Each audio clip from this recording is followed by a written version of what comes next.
Episode 121। Nishi के hostel room में उसकी रूममेट टिया से छुपकर वर्चस्व निशी प्यार के पल बिता रहे थे, लेकिन कुछ घंटों बाद जैसे ही वर्चस्व निशी को छोड़कर गया, टिया जो सारी रात सो रही थी वो अचानक उठ जाती है। और वो उठी तो उसकी हालत कुछ ठीक नहीं थी। वो पूरा पसीने से लथपथ थी और बहुत तेज तेज सांसें ले रही थी। टिया का यूं अचानक उठना और उसकी ऐसी हालत देख निशी के पैरों तले जमीन ही खिसका देता है। शायद निशी समझ जाती है क्यों टिया इस हालत में है, इसलिए अगले ही पल निशी के चेहरे पर शर्मिंदगी भरे भाव आ जाते हैं। निशी टिया से नजरें ही नहीं मिला पाती है। यहाँ निशी शर्मिंदा और वहीं टिया की तो गर्मी ही कम नहीं हो रही थी। टिया एक गहरी सांस लेते हुए खौफती हुई आवाज में बोली, निशी, फैन ऑन करो और प्लीज मुझे पानी दोगी। टिया की ऐसी आवाज निशी के कानों में गई तो निशी को और शर्मिंदगी फील होती है। वो एक पल के लिए अपनी आंखें ही भींच लेती है। फिर वो धीरे कदमों से चलते हुए पहले फैन ऑन करती है, वो भी फुल स्पीड में। फिर वो रूम में ही रखे छोटे फ्रिज से एकदम ठंडा पानी की एक बोतल निकालती है और धीरे ही कदमों से चलते हुए टिया के पास जाती है। टिया के पास पहुंच निशी उसके पास ही बेड के साइड पर धीरे से बैठ जाती है। फिर हल्के कांपते हुए हाथ से पानी की बोतल टिया की तरफ बढ़ा देती है। निशी ने पानी की बोतल टिया को दी तो टिया एकदम झपटा मारकर उसके हाथ से बोतल लेती है और फिर ऐसे गटक गटक कर पानी पीती है जैसे वो जन्मों की प्यासी हो। टिया ने जब पूरा पानी पी लिया तब वो एक राहत भरी आह है भरती है।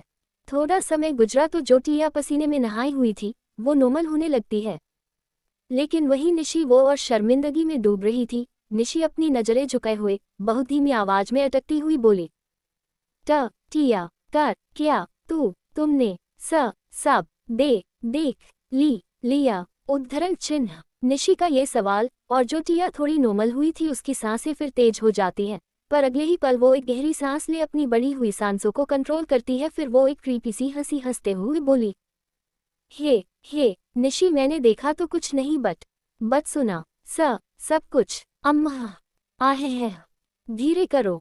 टिया की ये बातें जैसे ही निशी के कानों में पड़ी, जो निशी नजरें झुकाकर बैठी थी वो बड़ी बड़ी आंखें कर टिया को देखने लगती है। निशी के यूं देखने से टिया बोलते बोलते ही रुक जाती और फिर से एक अजीब सी हंसी हंस देती है। हे। टिया चुप हुई तो निशी फिर से अपनी नजरें झुका लेती है और फिर से बहुत धीमी आवाज में अटकती हुई बोली, टिया सॉरी, वो मैं हम ये सब। निशी इतनी अटक रही थी कि उसके मुंह से कुछ शब्द बड़ी मुश्किल से निकलते हैं। फिर वो खामोश हो जाती है। निशी तो खामोश हो जाती है, लेकिन वहीं टिया ने निशी का सॉरी सुन लिया था। वो एक नज़र निशी को ऊपर से नीचे तक देखती है, जो कि शर्मिंदगी से नजरें झुकाकर बैठी हुई थी। निशी को यूं देख टिया एक झूठी खांसी खांसती हुई बोली, उम्हू मिसेस नगेनी, जरा मेरी तरफ देखिए आप। टिया ने निशी को अपनी तरफ देखने को कहा। निशी नहीं देखती है। टिया फिर से बोली, मिसेस नगेनी सुनिए तो, या बस आप अपनी पति की सुनती हैं? टिया की ये बात सुन अब निशी टिया की तरफ देखती है, लेकिन उसकी आंखों में अभी भी शर्मिंदगी साफ झलक रही थी। वहीं निशी ने टिया की तरफ देखा तो टिया मुस्कुरा दी। फिर अगले ही पल वो निशी के कंधे पर अपने हाथ से प्लेफुली मार बोली, चल यार, तुम इतना क्यों एब्रेस फील कर रही हो? वो तुम्हारे हस्बैंड हैं, तुम उनकी वाइफ हो, दोनों एक दूसरे से प्यार करते हो। और जैसे तुम्हारे हस्बैंड तुम्हें देखते हैं, मेरे दिमाग में तो पहले ही दिन आ गया था ऐसा जरूर कुछ होगा, बट इतना जल्दी हो जाएगा ये नहीं सोचा था मैंने। टिया अचानक ही चिल मूड में आ चुकी थी। वो ऐसे बिहेव करने लगती है जो कुछ हुआ उससे उसे ज्यादा फर्क नहीं पड़ा। टिया का ये चिल मूड देख निशी के चेहरे के भाव अजीब से हो जाते हैं और वो बोली, टिया क्या बोल रही हो तुम? टिया निशी की बात नहीं सुनती, वो अपनी ही बात बोले जा रही थी। वैसे यार तुम दोनों कितने प्यारे और हॉट हो, तुमने सब कुछ कितना हॉट कर दिया था। निशी, तुम्हारी आवाजें जो मैंने सुनी उससे साफ पता चल रहा था तुम्हारे हस्बैंड कितने वाइल्ड रहे होंगे। मुझे इतनी गर्मी लग रही थी निशी, पता मुझे तो ऐसा लग रहा मैं तुम दोनों के बीच कबाब में हड्डी बनी हुई हूँ। अगर मैं न होती तो तुम दोनों जी भरकर एक दूसरे को प्यार करते। मेरा तो मन कर रहा था मैं उठकर यहाँ से चली जाऊँ, पर अगर मैं उठ जाती तो तुम दोनों को डिस्टर्ब हो जाता है, इसलिए मैं चुपचाप लेटी रही, सांस भी नहीं ले रही थी ताकि तुम दोनों को कोई डिस्टर्बेंस न हो। शिट, मैं कबाब में हड्डी, अगर नहीं तो तुम दोनों कितने वाइल्ड होते। तुम्हारी हॉटनेस से इस पूरे रूम में आग लग जाती। नो रूम नहीं, पूरे हॉस्टल में ही आग जाती। हाय टिया, ये आवाज निशी ने टिया को लगाई, साथ ही अब उसके चेहरे के भाव ऐसे थे जैसे वो सोच रही हो शायद उसकी और वर्चस्व की वजह से टिया का दिमागी संतुलन बिगड़ गया है। सुबह 8 बजे निशी के हॉस्टल के बाहर वर्चस्व की लग्जरी कार खड़ी थी, जिसमें वर्चस्व का ड्राइवर निशी के रूम से उसका सामान लाकर कार में रख रहा था। उसी कार में वर्चस्व पीछे बैठा हुआ था। वहीं निशी अभी बाहर थी। उसी के पास टिया खड़ी हुई थी, जिसे निशी ने हल्का सा हक किया और धीमी आवाज में बोली, बाय। टिया ने भी निशी को हल्का सा हक किया और वो चहकती हुई आवाज में बोली, बाय ग्रिन। टिया का इतना चहकना देख निशी बोली, तुम इतनी खुश क्यों हो? उद्धरण चिन्ह। निशी के सवाल पर टिया फिर से चहकते हुए ही बोली, ही तुम यहाँ से जल्द चली जाओगी, मुझे ये भी पता था निशी। वैसे मुझे अच्छा लग रहा है अब तुम और तुम्हारे हस्बैंड साथ रहोगे, पर थोड़ा बुरा भी लग रहा है। अब रूम को गर्म कौन करेगा, ठंड का मौसम भी आ रहा है। टिया की इन बातों को सुन अब निशी उसको घूरने लगती है, जो देख टिया बोली, अच्छा नहीं छेड़ रही तुमको, और मुझे घूरो मत, अब जाओ, नहीं तो तुम्हारे हस्बैंड घूर घूर मुझे आंखों से ही खा जाएंगे। देखो। ये बात बोल टिया निशी का मुंह कार की तरफ कर देती है, जिसमें वर्चस्व था और वो सच में टिया को घूर रहा था, क्योंकि टिया निशी की काफी क्लोज जो खड़ी थी। वर्चस्व का ये घूरना देख निशी अविश्वास से सिर हिला देती है। फिर वो एक बार फिर टिया को बाय करती है और जाकर कार में वर्चस्व की साइड में बैठ जाती है। निशी कार में बैठी तो ड्राइवर ने कार स्टार्ट कर दी, जो कि निशी का सामना कार में रख पहले ही बैठ चुका था। कार स्टार्ट हुई तो निशी एक नज़र बाहर खड़ी टिया की तरफ देखती है, फिर हॉस्टल की बिल्डिंग को देखती है, फिर वर्चस्व की तरफ देख फूली हुई आवाज में बोली, वर्चस्व जब तुम्हें मुझे अपने साथ ही रखना तो तुमने फिर मुझे हॉस्टल में क्यों भेजा था? निशी की ये बात सुन वर्चस्व ने भी निशी की तरफ देखा। निशी उससे दूर बैठी तो उसने निशी की कमर में हाथ डाल उसे खुद के करीब किया, फिर उसके चेहरे को देखते हुए बोला, तुम्हारी स्टडी के लिए तुम्हें हॉस्टल शिफ्ट किया था, बट मुझे नहीं पता था मैं तुम्हारे बिना रह नहीं पाऊंगा। कोशिश की मैंने रहने की, पर हुआ नहीं, इसलिए वापस तुम्हें अपने साथ लेकर जा रहा हूँ। अब तुम वहीं से कॉलेज आना। ये बात बोल वर्चस्व निशी की कमर में अपने हाथ की कसन मजबूत कर देता है, जिससे निशी उससे एकदम चिपक सी जाती है। वहीं वर्चस्व की बातों को सुन निशी अब उसे घूर रही थी, साथ ही बोली, वर्चस्व तुमने मुझे परेशान करके रख दिया है, कभी इधर कभी उधर, कभी ये करो कभी वो करो, तो तुम भी मुझे परेशान कर लो, रोका किसने है तुम्हें? ये बात वर्चस्व ने कही, जिस पर निशी मुंह फुलाए हुए बोली, मैं तुम्हें परेशान करूं? मुझे कोई शौक नहीं है खुद के पैरों पर कुल्हाड़ी मारने का, तुम्हें परेशान करूंगी तो तुम मुझ पर ही टूट पड़ोगे। निशी की इन बातों को सुन अब वर्चस्व निशी की आंखों में देखते हुए बोला, इतना डरती हो मुझसे? वर्चस्व के यूं देखने से निशी मुंह फुलाए हुए अपनी आंखों की पलकों को पटक पटक झपकाते हुए हूं कर देती है। जिस तरह निशी ने हूं किया, वर्चस्व को निशी बहुत क्यूट लगती है तो वो मुस्कुरा उठता है। घंटे समय बाद वर्चस्व का विला। ड्राइवर ने कार विला के सामने रोकी। वर्चस्व कार से बाहर आया, उसके साथ ही निशी भी कार से उतरती है, पर निशी के कदम जमीन को छूते तभी वर्चस्व उसे अपनी बाहों में उठा लेता है और विला के अंदर की ओर चला जाता है। वर्चस्व के ऐसा करने पर निशी उसकी बाहों में थोड़ी कसमसाती हुई बोली, वर्चस्व मैं चल सकती हूँ, तुम मुझे ये छोटे बेबी की तरह गोद में लेकर क्यों घूम रहे हो? निशी की इस बात पर वर्चस्व ने अपनी एरोगेंट वॉइस में कहा, एनी प्रॉब्लम बीबी? अचानक वर्चस्व की ये एरोगेंट वॉइस सुन निशी अपना थून ही गटक लेती है और बोली, नहीं कोई प्रॉब्लम नहीं है, वैसे भी कोई प्रॉब्लम होगी भी तो तुम कौन सा मानने वाले हो? ये बात बोल निशी मुंह फुलाकर वर्चस्व को देखने लगी। वहीं वर्चस्व स्मर्क कर देता है। वर्चस्व निशी को रूम में लेकर आता है, जहां पहुंच उसने अपनी बाहों में ली हुई निशी को बेड पर फेंक दिया। निशी हैरान हो जाती है, वो ऐसे ही बोली, वर्चस्व तुमने मुझे फेंका क्यों? निशी वर्चस्व से सवाल कर ही रही थी कि वही वर्चस्व अपनी शर्ट की बटन खोल रहा था, जो देख निशी की भान आपस में जुड़ गई। वो फिर से कुछ कहने को होती है, तभी जो वर्चस्व अपनी शर्ट की बटन खोल रहा था, वो अपनी शर्ट को उतारते हुए बेड पर आ जाता है और फिर निशी के ऊपर। अब निशी की आंखें बड़ी बड़ी थी, साथ ही वो बोली, वर्चस्व तुम ऐसे मेरे पास क्यों आए हो, कहीं तुम मेरे साथ? उद्धरण चिन्ह। निशी की इस अधूरी बात के आगे वर्चस्व बोला, सही समझ रही हो तुम? मुझे तुम्हारे साथ सेक्स करना है, डीप सेक्स, वाइल्ड सेक्स। वो रात में स्लो में मेरा मन नहीं भरा था। ये बात बोल वर्चस्व निशी के टॉप को फाड़ने लगता है। निशी ने उसको रोकने के लिए उसका हाथ पकड़ा तो वो अपनी डेंजरस वॉइस में बोला, बीबी तुम मेरा हाथ पकड़ रही हो, क्या तुम चाहती हो मैं तुम्हारे साथ जबरदस्ती करूं? वर्चस्व की ये डेंजरस वॉइस निशी को डरा रही थी, फिर भी निशी बोली, वर्चस्व हमने रात में तो किया था और मुझे कॉलेज जाना है अभी। निशी अपनी बात कह ही रही थी तभी उसे एक चर्र की आवाज सुनाई दी, और वो आवाज निशी के टॉप फटने की आवाज थी जो कि वर्चस्व ने फाड़ दी थी। एपिसोड 122। निशी बेड पर वर्चस्व के नीचे दबी हुई थी, वर्चस्व उस पर हावी हो रहा था, वो उसका टॉप फाड़ रहा था, जिसे रोकने के लिए निशी ने उसका हाथ पकड़ा, पर अगले ही पल एक चर्र की आवाज आए। निशी के रोकने के बावजूद भी वर्चस्व निशी का टॉप फाड़ देता है। निशी बहुत हैरान होती वर्चस्व की इस हरकत से।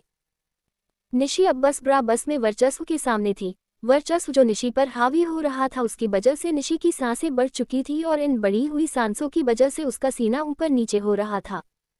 वर्चस्व की नज़र निशी के ऊपर नीचे होते सीने पर ही ठहर चुकी थी। वो ब्रा के ऊपर से ही उसके ब्रेस्ट के उभारों से खेलने लगता है। उसने उसके एक ब्रेस्ट को अपने मुंह में भर लिया और एक को अपने बड़े हाथ के पंजे में भर उसे तेजी से प्रेस करने लगा। निशी जो वर्चस्व को रोक रही थी, वर्चस्व के ऐसा करने पर उसके मुंह से एक मीठी सिसकी निकल जाती है। निशी के मुंह से सिसकी सुन वर्चस्व स्मर्क कर देता है और वो निशी के ब्रेस्ट से खेलते हुए ही बुदबुदाता है, You know what is my favorite thing बीबी? वर्चस्व ने ब्रा के ऊपर से ही निशी के ब्रेस्ट पर बाइट पर किया और आगे बुदबुदाता है, दिस इज माई फेवरेट बीबी। कितने टेस्टी है ये, कितने सॉफ्ट है ये, इन्हें खाने और इन पर सिर रख कर सोने दोनों में ही अलग मजा है। बहुत मिस किया मैंने इन्हें, पिछली 2 रातों से मेरी नींद, मेरा सुकून सब खो चुका था। इसी बात के साथ वर्चस्व अब निशी की ब्रा भी फाड़ देता है और उसके ब्रेस्ट के साथ किसी बच्चे की तरह खेलने लगता है, और वो फिर बुदबुदाता है, बीबी इनमें से मिल्क कब आएगा? वर्चस्व पता नहीं क्या क्या बोले जा रहा था। उसकी हरकत और बात सुन निशी का दिमाग घूम चुका था। वर्चस्व काफी देर तक निशी के ब्रेस्ट से खेलता रहा, फिर वो आगे बढ़ा और वो इस कदर आगे बढ़ा कि कुछ ही पल में निशी उसके सामने अपने कांपते हुए बदन के साथ नेक्ड थी। अब वर्चस्व निशी के पूरे बदन के साथ खेलने लगा, मतलब वो उसके बदन को चूमने लगा, चाटता, बाइट करता। वर्चस्व के होठों की छुअन से निशी का पूरा बदन थर थर कांप रहा था। खुद का निशी में इतना इफेक्ट देख वर्चस्व के चेहरे पर शातिर भाव आ जाते हैं। उसने फिर से निशी को प्यार करना शुरू कर दिया। उसने निशी के पूरे चेहरे को चूमा, फिर उसके नेक को, शोल्डर को, क्लीवेज को, उसके ब्रेस्ट से फिर से खेला, उसकी कमर को चूमा, बाइट किया, उसके पेट को, नेवल को अपनी जीभ से चाटने लगता है, फिर गहरे बाइट करता है। जितना वर्चस्व पैशनेट था, पागल था, आखिरकार यूं निशी को बेतहाशा प्यार कर वो निशी को भी खुद की तरह पागल कर देता है। जो निशी पहले वर्चस्व को रोक रही थी वो अब खुद वर्चस्व के लिए तड़प रही थी। निशी आहें भरते हुए बोली, वर्चस्व, आई एम गेटिंग वेट। निशी की बात सुन वर्चस्व जो अभी निशी की थाई को चूम रहा था वो बुदबुदाता है, आई नो बीबी। निशी की थाई को चूमते हुए ही वर्चस्व ने निशी के पैरों को फैलाया और बिना एक पल रुके उसने होंठ निशी के सेंसिटिव पार्ट पर रखे दिए। वो वहां तेज सख्त करता है। निशी तो पहले से ही बेताब थी, अब वो पूरी तरह उठती है। वो बेडशीट को कसकर अपनी मुट्ठी में भींच लेती है, अपने सिर को इधर उधर हिलाने लगती है। निशी जितना तड़प रही थी, वर्चस्व उसके सेंसिटिव पार्ट पर अपने होठों से और तेज सख्त कर रहा था। निशी की मुंह से अब तेज आवाज निकलने लगती है, आह। जो सुन वर्चस्व उसके सेंसिटिव पार्ट को चूमते हुए ही बुदबुदाता है, baby moan my name, I want to hear my name while I do all this to you. ये बात बोल वर्चस्व निशी के वहां पर बाइट कर देता है, जिसके एहसास में निशी की कमर बेड से ऊपर उठ जाती है और वो बहुत तेज वर्चस्व का नाम मोन करती है, आह। वर्चस्व, उद्धरण चिन्ह। निशी को इस हालत में कर वर्चस्व उठा, वो अपनी पेंट निकालता है। अगले ही पल वो नेक्ट होता है। निशी की नज़र वर्चस्व पर ही टिकी हुई थी। तभी वर्चस्व ने कहा, I am getting hard to baby see. ये बात बोल वर्चस्व ने अपने हार्ड पार्ट की तरफ इशारा किया और उसकी बात सुन और उसका इशारा देख निशी का चेहरा लाल पड़ जाता है, पर वो वर्चस्व से अपनी नज़रें हटाती नहीं है, बल्कि अपनी बाहों को फैला उसे अपने पास बुलाती है। आ गया बीबी। ये बात बोल वर्चस्व निशी के ऊपर कूद जाता है, जिसे निशी अपनी बाहों में भर लेती है और तेज सांसें लेती हुई बोली, प्लीज बी जेंटल। निशी की ये बात सुन वर्चस्व निशी की आंखों में देखते हुए अपनी मधोशी भरी डीप वॉइस में बोला, नो बीबी ये नहीं, तुम बोलो, please be wild, be more wild like a beast. वर्चस्व की ये बात सुन निशी का मुंह हैरानी से खुल जाता है। तभी वर्चस्व उसके होंठों से अपने होंठ जोड़ देता है और उसके खोले हुए मुंह को बंद कर देता है। वर्चस्व निशी के होंठों को पैशनेटली चूमने लगता है। निशी के होंठों को चूमते हुए ही वर्चस्व बेड पर लेटी हुई निशी को उठाता है और खुद निशी के पैरों के बीच घुटने के बल बैठता है। निशी के पैरों को उठा अपने थाई के ऊपर रखता है, फिर अपने हार्ड पार्ट को निशी की सेंसिटिव पार्ट में रखता उसको हल्का वहां रब करता है। निशी को टीज करता है और फिर स्मूथली निशी में समा जाता है। वर्चस्व निशी में समाया तो निशी वर्चस्व से एकदम चिपक गई। उसने कसकर वर्चस्व को अपनी बाहों में भर लिया और उसके बेक पर अपने नाखून गिराने लगती है। वर्चस्व निशी की बॉडी में खुद को अंदर बाहर करने लगता है, ठीक वैसे ही जैसे वो चाहता था, डीप और वाइल्ड।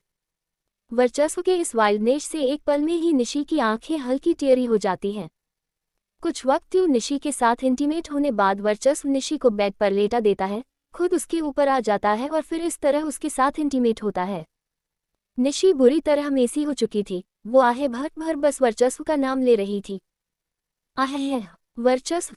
समय बढ़ा तो निशी को दर्द का एहसास होने लगा। वो सिसकारियां लेते हुए बोली, आहे वर्चस्व प्लीज नो मोर, वर्चस्व प्लीज स्टॉप न। वर्चस्व निशी में समाते हुए बोला, लिटिल बिट मोर बेबी। इसी बात के साथ वर्चस्व अपनी स्पीड दुगुनी बढ़ा देता है। वो काफी तेज निशी में समाता बाहर आता, फिर समाता और कुछ पल बाद वो निशी के ऊपर निढाल सा पड़ा होता है। एकदम से सब कुछ थम सा जाता है। बस वर्चस्व निशी की तेज तेज सांसें पूरी रूम में गूंज रही थी।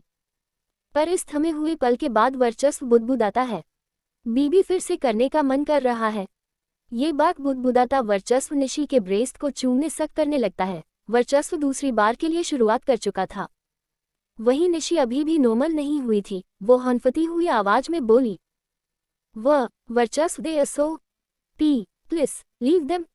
वर्चस्व थोड़ा और आगे बढ़ा। वो निशी के पेट को चूमने लगा और बुदबुदाता है, baby I will be gentle this time I promise. Varchasva फिर से शुरू हो जाता है। वो निशी के बदन को चूमते हुए उसके बेक पर लेट जाता है, फिर वो उसके बेक पर लेटे हुए ही निशी में समा जाता है।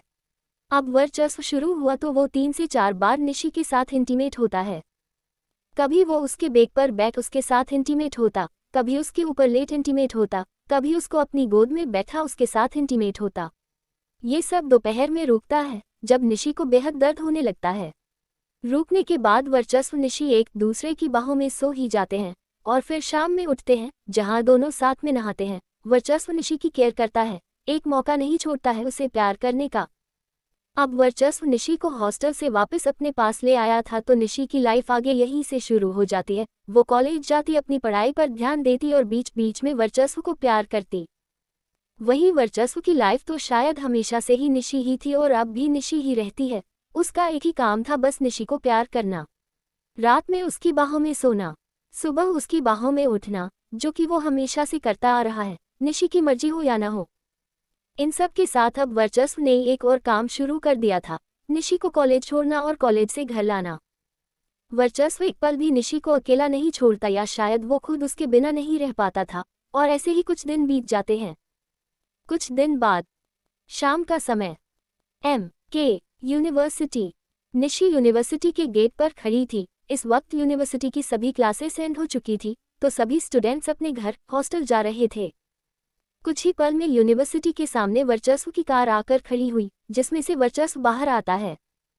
वहीं निशी जो गेट पर ही खड़ी थी, उसकी नज़र जब वर्चस्व पर पड़ी तो वो उसकी तरफ दौड़ पड़ती है। जब निशी वर्चस्व के पास पहुंच जाती है तो वो वर्चस्व के ऊपर कूद पड़ती है और उसे बहुत जोर से हग कर लेती है। साथ ही वो वर्चस्व के ऊपर चढ़ी जाती है। मतलब निशी ऐसे बिहेव कर रही थी जैसे वो वर्चस्व में समा जाना चाहती हो। और निशी यूं हग करना वर्चस्व को अजीब लगता है। वर्चस्व की भान आपस में जुड़ जाती हैं। वर्चस्व को अजीब लगना ही था, क्योंकि निशी कभी पब्लिक में वर्चस्व से इतना नहीं चिपकती थी जितना वो आज चिपक रही थी, उसके ऊपर चढ़ रही थी।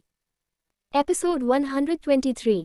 वर्चस्व निशी को उसकी यूनिवर्सिटी लेने आया हुआ था। वहीं निशी वर्चस्व के इंतजार में यूनिवर्सिटी के गेट पर ही खड़ी थी, और जैसे ही वर्चस्व आया, वो कार से बाहर आया। निशी भागते हुए जाकर जोरों से उससे लिपट गई और उसके ऊपर चढ़ने लगती है। निशी लिपटी तो वर्चस्व ने भी उसे अपनी बाहों में भर लिया, लेकिन उसे निशी का यूं हग करना अजीब लगता है। और फिर जिस तरह निशी उसके ऊपर चढ़ रही थी वो भी वर्चस्व को अजीब लगता है, जिसके चलते वर्चस्व के चेहरे पर सवाल भरे भाव आ गए और वो यूं ही निशी से बोला, निशी क्या हुआ तुम्हें? Are you off? वर्चस्व के इस सवाल पर निशी कुछ नहीं कहती है, वो बस वर्चस्व से चिपकी जा रही थी।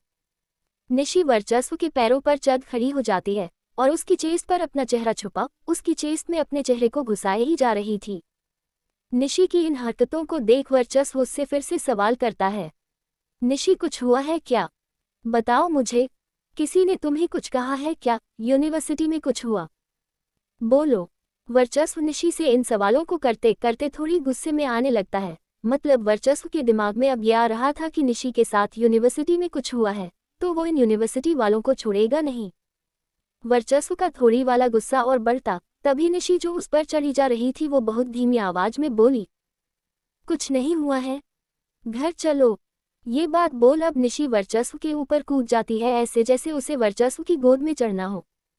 निशी वर्चस्व के ऊपर कूदी तो वर्चस्व ने उसे फिर अपनी बाहों में उठा ही लिया और जैसा कि निशी ने कहा उसे घर जाना है तो वर्चस्व उसकी बात मानता है। वर्चस्व निशी को कार में बैठाता है, फिर ड्राइविंग सीट पर खुद बैठ कार स्टार्ट कर यहाँ से निकल जाता है। कार यूनिवर्सिटी से जरा ही आगे गई होगी तभी निशी अपनी सीट से उठी और अपने दोनों पैरों को इधर उधर कर वर्चस्व की गोद में बैठ जाती है। निशी के ऐसा करने पर वर्चस्व अपनी एक आईब्रो ऊंची कर निशी को देखने लगा, साथ ही वो कुछ कहने को होता है पर वर्चस्व कुछ कहता तभी निशी अपने होठों को काफी जोर से वर्चस्व के होठों से जोड़ देती है। वर्चस्व की बात उसके मुंह के अंदर ही रह जाती है और निशी उसके होठों को चूमने लगती है, साथ ही उसके होठों पर बुदबुदाती है, कार मत रोकना वर्चस्व, जैसा है सब कुछ वैसा ही रहने दो। ये बात बोल निशी वर्चस्व से एकदम चिपक जाती है, फिर वो अपने एक हाथ को वर्चस्व के बालों में फंसाती है और एक हाथ को वर्चस्व के नेक पर रखती है, उसके चेहरे को खुद में और प्रेस करती है और अपनी आंखों को बंद कर वर्चस्व के होठों को एक फील के साथ, प्यार के साथ, एक पेशन के साथ डीपली चूमने लगती है। निशी ये जो कुछ भी कर रही थी वर्चस्व उससे न कोई सवाल करता है न उसे रोकता है।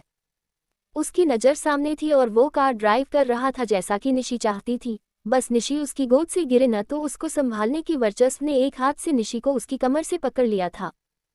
यूनिवर्सिटी से विला तक का पूरा रास्ता ऐसे ही निकल गया। वर्चस्व कार ड्राइव कर रहा था और निशी उसके होठों को चूमने में लगी थी। जब वर्चस्व ने कार विला के सामने रोकी तब निशी ने वर्चस्व के होठों पर हल्का बाइट करते हुए उसके होठों को छोड़ा। वो गहरी सांस ले रही थी, उसके बाल बुरी तरह बिखरे हुए थे। वर्चस्व निशी को संभालता है, उसके बिखरे बालों को संवारता है, साथ ही बोला, ये क्या कर रही थी तुम? वर्चस्व के इस सवाल पर निशी गहरी सांस लेते हुए ही बोली, वो मुझे। निशी बस इतना ही बोली और बोलते ही बोलते अचानक ही वो कार का डोर खोली, बड़ी जल्दी में कार से उतारती है और तेजी से विला के अंदर भाग जाती है। निशी की हरकतें पहले ही अजीब थी और अब उसका यूं भागना, वर्चस्व हैरान हो जाता है। वो भी कार से बाहर आता है और विला के अंदर जाता है, निशी के पीछे जाता है। निशी भागते हुए अपने रूम में आती है, अब उसने अपने मुंह में हाथ रखा हुआ था, मतलब उसने अपने मुंह को अपने हाथ से दबाया हुआ था और वो ऐसे ही वॉशरूम की तरफ भागती है। वॉशरूम में पहुंच निशी ने जो अपने मुंह को हाथ से दबा रखा था वो उसे हटा देती है और जैसे ही निशी ने अपने मुंह से हाथ हटाया वो उल्टी करने लगती है। निशी को काफी जोर से उल्टी आ रही थी जिस वजह से उसे खांसी भी आ रही थी। कुछ देर में वर्चस्व भी यहाँ पहुंचता है। निशी को उल्टी करते देख वर्चस्व के होश ही उड़ जाते हैं, फिर अगले ही पल वो निशी को संभालता है। वर्चस्व उल्टी करती निशी के बेक पर हल्के से थपकी देने लगता है। जब निशी की उल्टी रुकी तो वर्चस्व ने खुद के हाथ से निशी का फेस वॉश किया, फिर वही टॉवल रखा था उसे उठा, उससे निशी का फेस सुखाया। वर्चस्व के सब करते करते निशी अब थोड़ी नॉर्मल हो चुकी थी, तो वर्चस्व ने निशी के चेहरे को अपने दोनों हाथों में थामा और एक फिक्र भरी आवाज में निशी से पूछता है, निशी तुम्हारी तबीयत तो ठीक है? ये तुम वॉमिटिंग क्यों कर रही थी? तुमने कुछ गलत खाया है क्या? वर्चस्व के इन सवालों पर निशी अपनी आंखों की पलकों को पटक पटक झपकाते हुए वर्चस्व के चेहरे को देखते हुए बोली, वर्चस्व पता नहीं क्या हुआ है, मैंने कुछ गलत भी नहीं खाया है पर आज सुबह से ही मुझे वॉमिटिंग हो रही है। सुबह पहले घर पर, फिर कॉलेज में पूरा दिन। निशी अपनी बात कह ही रही तभी वर्चस्व बीच में चिल्लाया, व्हाट? तुम्हें सुबह से वॉमिटिंग हो रही और तुम अब मुझे बता रही हो? निशी का नाम लेते हुए वर्चस्व अपने दांत भींच लेता है, क्योंकि निशी ने जो बताया उससे वर्चस्व को गुस्सा आ रहा लेकिन उसे निशी की फिक्र भी हो रही थी। तभी तो अब उसने निशी को अपनी बाहों में उठा लिया, उसे रूम में लेकर गया। रूम में वर्चस्व ने निशी को बेड पर लेटा दिया, फिर तुरंत ही डॉक्टर को कॉल घुमा दिया। निशी उसे रोकती है ये बोलकर कि वो ठीक है, हो सकता है उसने कुछ गलत खा लिया हो और उसे याद न हो, उसकी वजह से ये हो रहा हो। पर वर्चस्व अब निशी की कोई बात नहीं सुनता है। अगले आधे घंटे में चार लेडी डॉक्टर वर्चस्व के रूम में और निशी के पास खड़ी होती हैं और वो चारों ही निशी का चेकअप कर रही होती हैं। निशी के साथ ये जो हो रहा था वो तो बहुत हैरान थी और परेशान भी, पर वो कुछ कर नहीं पा रही थी क्योंकि सामने खड़ा वर्चस्व उसे घूर जो रहा था। इसलिए निशी मुंह बना शांत लेटी हुई थी और वो चारों डॉक्टर उसे घेरे हुए उसका चेकअप कर रही थी। करीब 15 मिनट बाद उन चारों डॉक्टर में से 3 डॉक्टर निशी से थोड़ी पीछे हट जाती हैं और एक डॉक्टर निशी के पास खड़ी होती है। वही डॉक्टर एक बार वर्चस्व की तरफ देखती, फिर निशी की तरफ और फिर वर्चस्व की तरफ देख बोली, मिस्टर नोगामी, आपकी वाइफ प्रेग्नेंट है? आई मीन अभी कुछ कंफर्म नहीं हुआ है, बट जैसा उन्हें फील हो रहा है उससे यही लग रहा है वो प्रेग्नेंट हो सकती है। अभी नहीं तो शायद आने वाले कुछ दिनों में। डॉक्टर ने ये बातें कही और फिर वो खामोश हो गई। वही डॉक्टर की बात सुन वर्चस्व निशी दोनों को हैरानी होती है। उनके चेहरे के भाव ऐसे थे जैसे वो डॉक्टर की बात पर यकीन न कर पा रहे हो। निशी जो बेड पर लेटी थी वो उठकर बैठ जाती है, साथ ही वो अपने पेट को पकड़ लेती है। वही वर्चस्व उसकी नज़र निशी पर टिकी हुई थी। दोनों का ऐसा रिएक्शन जब वही खड़ी चारों डॉक्टर ने देखा तो अब एक दूसरी डॉक्टर बोली, आप दोनों इतना हैरान मत होइए, अभी प्रेग्नेंट नहीं है, बट जैसा ये फील कर रही है मे भी ये आने वाले दिनों में प्रेग्नेंट हो सकती हैं। डॉक्टर के ये बात बोलने के बाद भी वर्चस्व निशी पहली वाली हालत में थे। उन दोनों को कुछ वक्त लगता है सब कुछ सोचने समझने में, लेकिन जब वो सेंस में आए तो निशी तो चुप ही रहती है, पर वर्चस्व डॉक्टर से निशी की हालत के बारे में पूछता है कि वो ठीक है या नहीं। जिस पर डॉक्टर कहती है कि निशी बिल्कुल ठीक है, बस जो इस टाइम पर वो फील कर रही है तो थोड़ा उसे अपनी केयर करनी पड़ेगी, जैसे टाइम से प्रॉपर खाना खाना, सोना, यही सब। डॉक्टर निशी को लेकर वर्चस्व से कुछ और बातें कहती हैं, फिर कुछ समय बाद वो चारों ही डॉक्टर यहाँ से चली जाती हैं। डॉक्टर के पीछे वर्चस्व भी चला जाता है, पर कुछ देर बाद वो वापस रूम में आता है और अब उसके हाथ में खाने की प्लेट थी। वर्चस्व निशी के पास जाता है, वो बेड की साइड में बैठ जाता है और निशी को खाना खाने को कहता है। निशी का ध्यान अभी कहीं और था। निशी अपने पेट पर अपना एक हाथ रखी हुई थी और ऐसे ही वो अपने पेट की तरफ देखती है, फिर वर्चस्व की तरफ, और जैसे उसे यकीन न हो रहा हो वो उस तरह के भाव अपने चेहरे पर लाते हुए वर्चस्व से बोली, वर्चस्व, क्या सच में मैं प्रेग्नेंट? निशी के आधे शब्द उसके मुंह में ही रह गए। तभी वर्चस्व खाने का एक निवाला निशी के मुंह में डाल देता है और बोला, तुम अभी खाना खाओ। वर्चस्व पर ये बात निशी अपने मुंह में खाना चबाते हुए कहने की कोशिश करती है, पर इस बार फिर वर्चस्व उसे खामोश कर देता है, ये बोलकर, मैंने कहा ना खाना खाओ। ये बात वर्चस्व ने थोड़ी रूड टोन में कही थी, इसलिए निशी फिर खामोश हो जाती है और चुपचाप वर्चस्व के हाथों से खाना खाने लगती है। लेकिन जैसे ही खाना हुआ वो फिर से वर्चस्व से बात करने की कोशिश करती है, पर वर्चस्व उसकी बात सुने बिना उसे आराम करने को, सोने को बोल देता है। मजबूरन में निशी फिर सो जाती है, क्योंकि अचानक ही वर्चस्व निशी पर गुस्सा हो रहा था। रात का समय। दिनकर निशी बेड पर बैठी हुई थी। उसके दिमाग में अभी भी डॉक्टर की बात चल रही थी कि वो प्रेग्नेंट हो सकती है। प्रेग्नेंट ये बात निशी को याद आई तो वो हल्के हाथ से अपने पेट को छूती है और जैसे ही निशी ने अपने पेट को छुआ उसका चेहरा ब्लाशी सा हो जाता है। वो अच्छा फील कर रही थी, जिसकी चमक उसके चेहरे पर साफ झलक रही थी।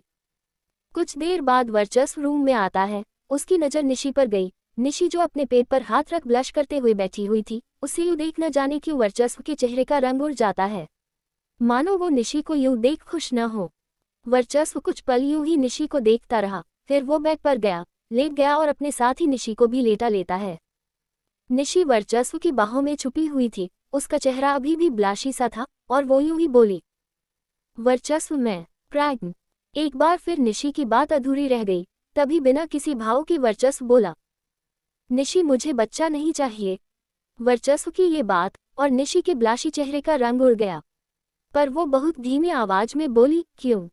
वर्चस्व ने फिर से बिना किसी भाव के कहा, तुम प्रेग्नेंट हो जाओगी तो मैं तुम्हारे साथ सेक्स नहीं कर पाऊंगा। एपिसोड 124। वर्चस्व निशी एक दूसरे की बाहों में लिपटे हुए बेड पर लेटे हुए थे। निशी अपनी प्रेगनेंसी वाली बात से खुश थी, लेकिन उसकी इस खुशी पर पानी फिर गया जब वर्चस्व ने कहा, निशी मुझे बच्चा नहीं चाहिए। निशी ने धीमी आवाज में सवाल किया, क्यों? वर्चस्व बिना किसी भाव के बोला, तुम प्रेग्नेंट हो जाओगी तो मैं तुम्हारे साथ सेक्स नहीं कर पाऊंगा। वर्चस्व की ये बात सुन तो निशी का चेहरा फीका ही पड़ जाता है। वो जो वर्चस्व के बाहों में छुपी हुई थी उससे थोड़ी दूर हो जाती है और उठकर बैठ जाती है। फिर वर्चस्व को बहुत अजीब नज़र से देखने लगती है, साथ ही अपने पेट को अपने दोनों हाथों से पकड़ लेती है। निशी ऐसे अपने पेट को पकड़ लेती है जैसे उसके पेट में रहे बच्चे को कोई उससे छीन रहा हो, हालांकि उसके पेट में बच्चा अभी आया भी नहीं है। निशी उठकर बैठी तो वर्चस्व भी उठकर बैठ जाता है और निशी जैसे बिहेव कर रही थी वो सब बड़े गौर से देख रहा था। निशी की हरकतों को देख वर्चस्व स्mirk कर देता है। फिर वो निशी की आंखों में गहराई से देखता है और आगे बोला, तुम्हें क्या लगा मैं ऐसा बोलूंगा बीबी? हाँ, मुझे बच्चा नहीं चाहिए। ऐसा नहीं है, मुझे बच्चा कभी नहीं चाहिए। मैं बच्चा चाहता हूँ निशी, मुझे हमारा बेबी चाहिए, हमारे प्यार की निशानी चाहिए, पर अभी नहीं।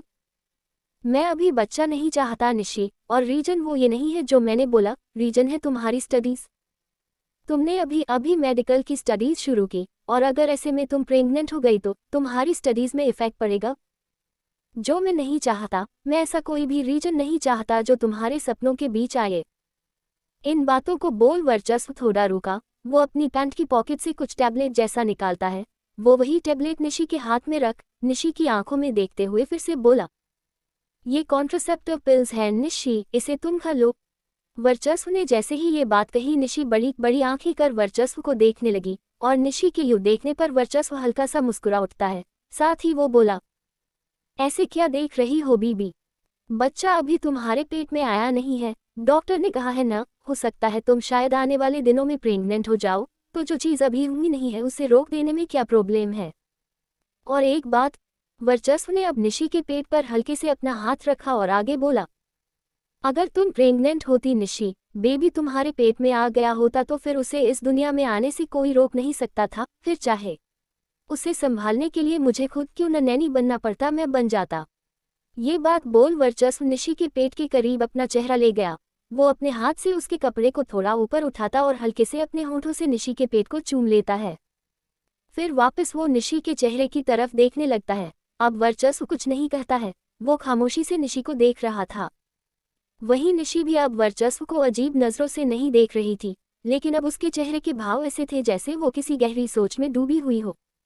इसी तरह सोच में डूबे हुए ही निशी एक बार वर्चस्व की तरफ देखती है, एक बार अपने हाथ में रखे कॉन्ट्रासेप्टिव पिल्स को देखती है, तो एक बार डॉक्टर की बात को याद करती है कि वो शायद कुछ दिनों में प्रेग्नेंट हो सकती है। कुछ पल निशी ऐसे ही रहती है, फिर वो जाकर वर्चस्व से चिपक जाती है। निशी एक बार फिर वर्चस्व की बाहों में चली जाती है, जिसे अपनी बाहों की आगोश में भरने में वर्चस्व एक पल भी नहीं गंवाता है। अब निशी धीमी आवाज में बोली, वर्चस्व फिर हम बच्चा कब करेंगे? वर्चस्व ने कहा, जब तुम बड़ी हो जाओगी। वर्चस्व की ये बात सुन निशी अपनी आंखें छोटी कर वर्चस्व को देखने लगी, साथ ही बोली, पर तब तक तो तुम अंकल हो जाओगे, तुम हमारे बेबी के डैडी नहीं दादाजी लगोगे। निशी ने जैसे ही ये बात कही वर्चस्व निशी को घूरने लगता है और बोला, क्या मैं तुम्हें बूढ़ा लगता हूँ? निशी भी वर्चस्व को उसी की तरह घूरती है और बोली, तो क्या मैं तुम्हें बच्ची लगती हूँ? हाँ, तुम हो बच्ची, 22 साल की हो तुम, पूरे 10 इयर्स छोटी हो तुम मुझसे। ये बात वर्चस्व ने कही। साथ ही इस बात के साथ वो वही बेड के साइड टेबल पर रखे पानी का ग्लास उठा निशी के हाथ में पकड़ा देता है और निशी के हाथ से कॉन्ट्रासेप्टिव पिल्स लेकर उसमें से एक पिल निकाल कर निशी के हाथ में रख देता है। वर्चस्व के ऐसा करने पर निशी नर्वस हो जाती है, जो देख वर्चस्व अपनी आंखों से उस पिल को निशी को खाने को कहता है। निशी थोड़ी देर डरी हुई बैठी रही, फिर एक गहरी सांस ले वो कॉन्ट्रासेप्टिव पिल खा लेती है।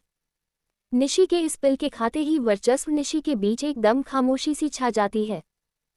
कुछ समय बाद वर्चस्व बेड पर लेटा हुआ था और निशी उसी के ऊपर उसके चेस्ट पर अपना चेहरा छुपाकर लेटी हुई थी। दोनों के बीच अभी भी खामोशी छाई हुई थी, लेकिन अब इस खामोशी को तोड़ते हुए वर्चस्व बोला, बीबी तुम इस तरह चुप रहोगी तो मैं अभी ही तुम्हारे साथ बच्चे बनाने की प्रोसेस करने लगूंगा। वर्चस्व की ये बात निशी के कानों में गई तो वो वर्चस्व के चेस्ट से अपना चेहरा उठा उसके चेहरे की तरफ देखने लगती है और थोड़ी फूली हुई आवाज में बोली, तुम्हें तो बस मौका चाहिए प्रोसेस करने का, तो क्या करूं, तुम हो ही इतनी प्यारी, मेरी छोटी सी बीबी। ये बातें वर्चस्व ने कही और इन्हीं बातों के साथ वो निशी को उसकी कमर से पकड़ता है, फिर पलट जाता है। अब निशी बैग पर होती है और वर्चस्व उसके ऊपर।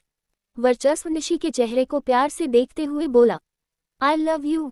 अब निशी मुस्कुरा उठती है और वो भी वर्चस्व के चेहरे को प्यार से देखते हुए बोली, आई लव यू टू। फिर से बोलो। ये बात वर्चस्व ने कही, जिसे सुन निशी का मुंह बन जाता है, लेकिन वो बोली, आई लव यू। फिर बोलो। ये बात फिर से वर्चस्व ने कही, जो सुन निशी खिसिया जाती है। आई love you, I love you, I love you. हो गया। ये बातें निशी ने कही और वो अब मुंह फुलाकर वर्चस्व को देख रही थी। निशी ने मुंह फुलाया हुआ था, जिसकी वजह से उसके लिप्स के पाउट बने हुए थे, और निशी के पाउटी लिप्स देख वर्चस्व से देखा न गया। उसने अपने होंठ को निशी के होठों पर रख दिए और उसके पाउटी लिप्स को अपने होठों के अंदर ले उन्हें चूसने लगा। वर्चस्व के अचानक ऐसा करने पर निशी की धड़कनें थोड़ी तेज हो जाती हैं, जिसे संभालने के लिए वो वर्चस्व को अपनी बाहों में भर लेती है और फिर उसके बालों पर अपना हाथ घुमाने लगती है। वहीं वर्चस्व भी निशी के बालों को अपने हाथ से सहलाने लगता है, साथ ही उसके होंठ लगातार निशी के होठों को चूस रहे थे। कुछ पल बाद निशी किसके बीच ही बुदबुदाती है, वर्चस्व इससे आगे मत बढ़ना। वर्चस्व भी निशी के होठों को चूसते हुए बुदबुदाता है, क्यों बीबी। निशी फिर से बुदबुदाती है, बेबी हो जाएगा। निशी की ये बात सुन वर्चस्व थोड़ा मुस्कुरा देता है और बुदबुदाता है, ऐसे बेबी नहीं होते हैं बीबी, और वैसे भी प्रोटेक्शन रखा हुआ है मेरे पास, तो फिर पहले क्यों नहीं यूज किया। ये बात निशी बुदबुदाती है, जिस वर्चस्व बोला, प्रोटेक्शन यूज करने से फील नहीं आता है, मैं हमेशा तुम्हें पूरा खुद में प्योर फील करना चाहता हूँ, कुछ भी न हो मेरे और तुम्हारे बीच। वर्चस्व ने जैसे ही ये बातें कहीं, निशी उसके सिर पर हल्के से मार देती है और बुदबुदाती है, बेशर्म। निशी के मुंह से खुद के लिए बेशर्म सुन वर्चस्व एक बार फिर हल्के से मुस्कुरा देता है, साथ ही बुदबुदाता है, बेचैनी बढ़ गई है जब से मोहब्बत हुई है तुमसे बीबी। तुम्हें लगता है तुम्हें चैन से रहने दूंगा? न बिल्कुल भी नहीं।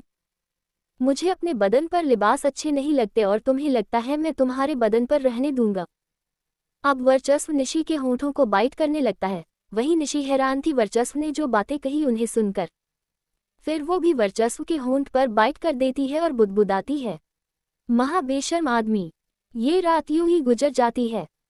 अगले दिन सुबह 10 बजे वर्चस्व निशी को यूनिवर्सिटी छोड़ने जा रहा था, जिसके लिए वर्चस्व निशी दोनों ही कार में बैठ चुके थे और वर्चस्व कार स्टार्ट कर विला से निकल जाता है। पर जैसे ही कार विला से बाहर निकली, निशी कल की तरह अपनी सीट से उठ वर्चस्व की गोद में बैठ जाती है। आज निशी के ऐसा करने पर वर्चस्व अपनी एक आईब्रो ऊंची करते हुए निशी से बोला, अब क्या हुआ तुम्हें? निशी वर्चस्व से चिपकती हुई बोली, अच्छा लगता है ऐसे। ये बात बोल निशी वर्चस्व की चेस्ट में अपना सिर रख लेती है और उसके बाजुओं के इर्द गिर्द अपने हाथों को लपेट उसे अपनी बाहों में भर लेती है। निशी पास आए और वर्चस्व कोई हर्ज करे, कभी नहीं। वर्चस्व अब निशी से कुछ नहीं कहता है, वो कार ड्राइव करता रहता है और निशी उसकी गोद में उससे लिपटकर बैठी रहती है। जब वर्चस्व ने कार के यूनिवर्सिटी के सामने रोकी, तब निशी वर्चस्व की चेस्ट से अपना चेहरा ऊपर उठाती है। वो हल्के से वर्चस्व के होठों को चूम लेती है, फिर वर्चस्व की गोद से उठने लगती है।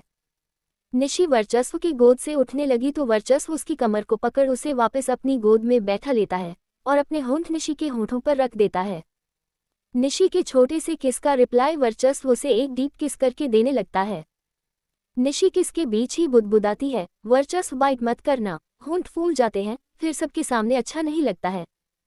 निशी ने ये बात कही ही थी कि तभी वर्चस्व उसके होंठों पर तेज बाइट कर देता है, फिर वो निशी को छोड़ देता है। अब निशी मुंह फुलाए हुए उसकी गोद से उठती है, फिर कार से बाहर आती है और यूनिवर्सिटी के अंदर जाने की ओर चली जाती है। उधर वर्चस्व भी कार स्टार्ट कर अपनी कंपनी के लिए निकल जाता है। और जैसे ही अब वर्चस्व निशी दोनों के रास्ते अलग हुए, दोनों के चेहरे का रंग उड़ जाता है। वर्चस्व के जहन में आपकी वाइफ प्रेग्नेंट है, ये बात घूम चलती है। दूसरी ओर सेम बात निशी के दिमाग में भी घूम चलती है, तो वो अपने एक हाथ को अपने पेट पर रख लेती है। एपिसोड 125 शाम का समय। दिल्ली की तरह वर्चस्व निशी को उसके यूनिवर्सिटी लेने पहुंचता है। निशी जो यूनिवर्सिटी के गेट पर ही खड़ी थी, वर्चस्व के आते ही वो जाकर कार में बैठ जाती है और फिर वर्चस्व की गोद में उसके गले में अपनी बाहें डालकर बैठ जाती है। जिस पर वर्चस्व ने अपनी आंखें हल्की छोटी करते हुए कहा, बहुत शरारती होती जा रही हो बीबी तुम। वर्चस्व की ये बात सुन निशी वर्चस्व के चेहरे के करीब अपना चेहरा ले जाते हुए बोली, ये शरारतें मैंने तुमसे ही सीखी हैं। अब वर्चस्व अपनी एक आईब्रो ऊंची करते हुए बोला, अच्छा, ज्यादा शरारत मत करना वरना। वर्चस्व की बात पूरी होने से पहले ही निशी अब वर्चस्व को घूरते हुए बोली, कार चलाओ तुम, मैं कोई शरारत नहीं कर रही हूँ, बस चुपचाप बैठी तो हूँ। निशी का घूरना देख वर्चस्व मुस्कुरा उठता है, फिर वो अपना एक हाथ निशी की कमर में डाल उसे खुद से चिपका लेता है और एक हाथ से कार ड्राइव करने लगता है। Fiona restaurant. 15 मिनट की सफ़र के बाद वर्चस्व ने कार इसी रेस्टोरेंट के बाहर रोकी। वो कार से बाहर आया, उसके पीछे निशी भी आए, लेकिन निशी के चेहरे पर सवाल भरे भाव थे और वो उन्हीं सवाल भरे भाव से वर्चस्व से बोली, वर्चस्व हम यहाँ क्यों आए हैं? वर्चस्व निशी का हाथ पकड़ते हुए बोला, बस ऐसे ही इवनिंग टाइम एंजॉय करने आए हैं। वर्चस्व निशी का हाथ पकड़े हुए ही उसे रेस्टोरेंट के अंदर ले जाता है। रेस्टोरेंट काफी बड़ा था और फैंसी भी, आखिर होता भी कैसे नहीं। मुंबई के नामी रेस्टोरेंट में से एक था ये रेस्टोरेंट। वर्चस्व निशी रेस्टोरेंट के अंदर आते हैं, जहां उनके एंट्री करते ही एक सूट बूट पहने हुए वेल सेट आदमी वर्चस्व के पास आया और उसने वर्चस्व निशी दोनों का वेलकम किया। Welcome sir, welcome ma'am. फिर उसने वर्चस्व से कहा, सर जैसा आपने कहा था वही आपकी टेबल है, चलिए मैं आपको बता देता हूँ। आदमी वर्चस्व निशी को रेस्टोरेंट के विप सेक्शन की तरफ लेकर जाता है। वहाँ एक टेबल रखी हुई थी और उस टेबल के आसपास 2 चेयर, टेबल पर फैंसी तरह से डेकोरेशन थी, जो कि वो रेस्टोरेंट का ही थीम था। उसी टेबल को दिखाते हुए वो आदमी वर्चस्व से बोला, सर ये रही आपकी टेबल। वर्चस्व हाँ में सिर हिला देता है। वो आदमी फिर यहाँ से चला जाता है। जो टेबल वो आदमी वर्चस्व को बता कर गया, उसी टेबल की चेयर पर वर्चस्व बैठता है और निशी उसकी पास वाली चेयर पर बैठने लगती है। पर तभी वर्चस्व निशी का हाथ पकड़ उसे अपनी तरफ खींच उसे अपने लैप में बैठा लेता है। वर्चस्व के ऐसा पर निशी की आंखें बड़ी बड़ी हो जाती हैं, फिर वो अपने आसपास देखती है। वर्चस्व निशी रेस्टोरेंट के विप सेक्शन में थे, पर यहाँ उनकी टेबल अकेली नहीं थी। यहाँ और भी टेबल लगी हुई थी और उनमें कपल बैठे हुए थे, जिनकी नज़र फिलहाल वर्चस्व निशी पर ही ठहरी हुई थी। वर्चस्व निशी को देखते हुए कुछ आपस में खुसर पुसर कर रहे थे तो कुछ मंद मंद खुद में मुस्कुरा रहे थे। सबका ऐसा रिएक्शन देख निशी को शर्म आती है और वो वर्चस्व की लैप में कसम साती हुई बोली, वर्चस्व क्या कर रहे हो, सब देख रहे हैं।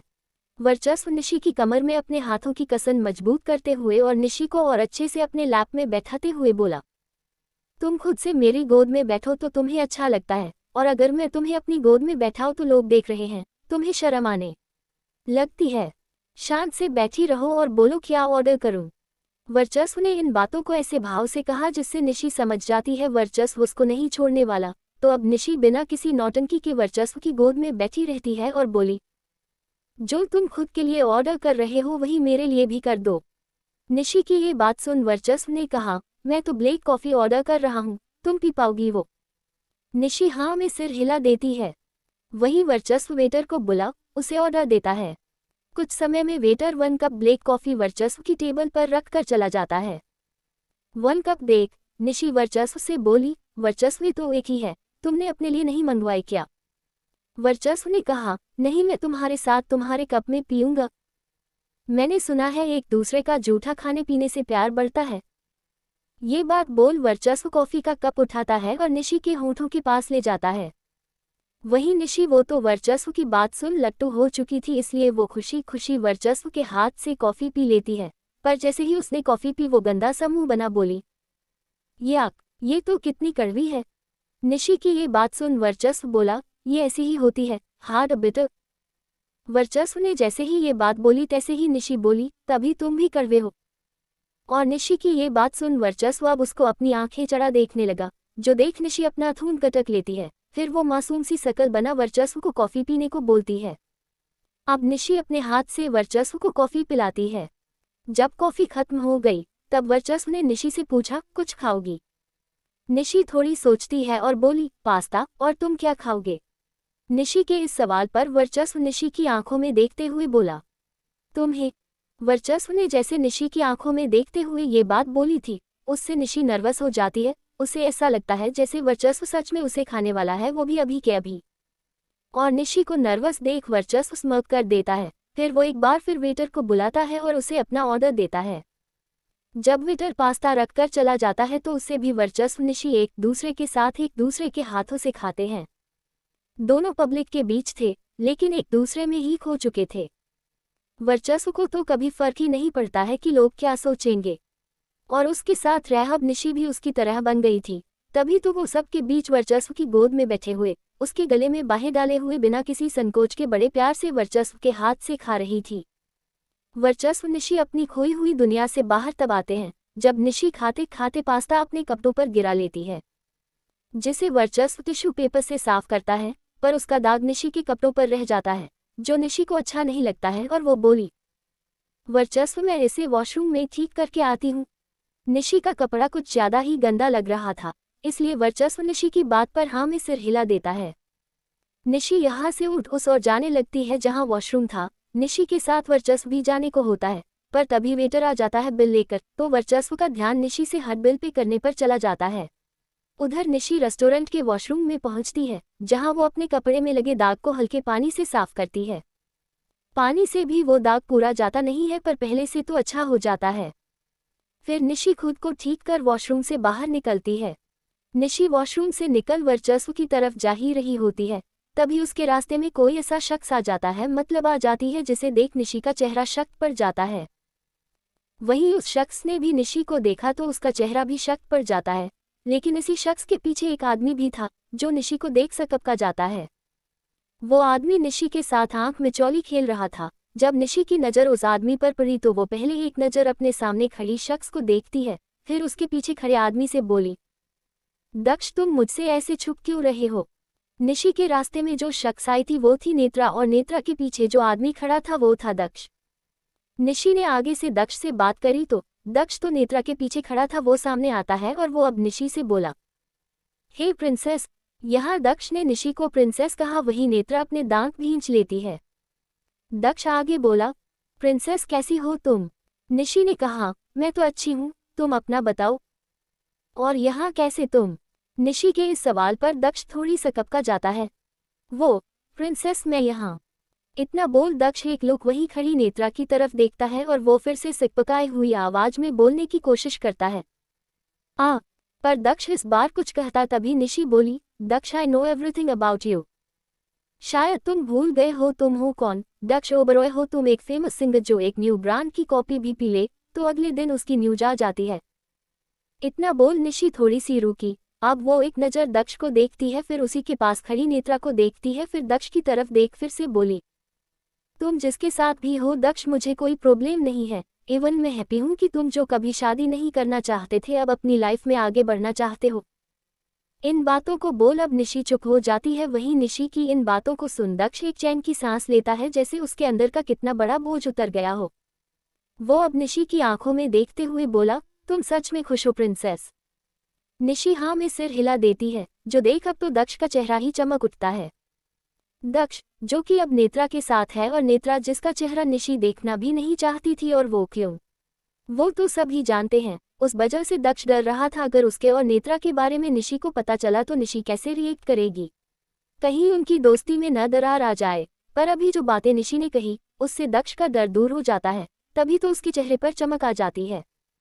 इसी चमक वाले चेहरे के साथ अब दक्ष निशी से बोला, प्रिंसेस मेरे दिल में तुम्हारी जगह फिर भी कोई नहीं ले सकता है।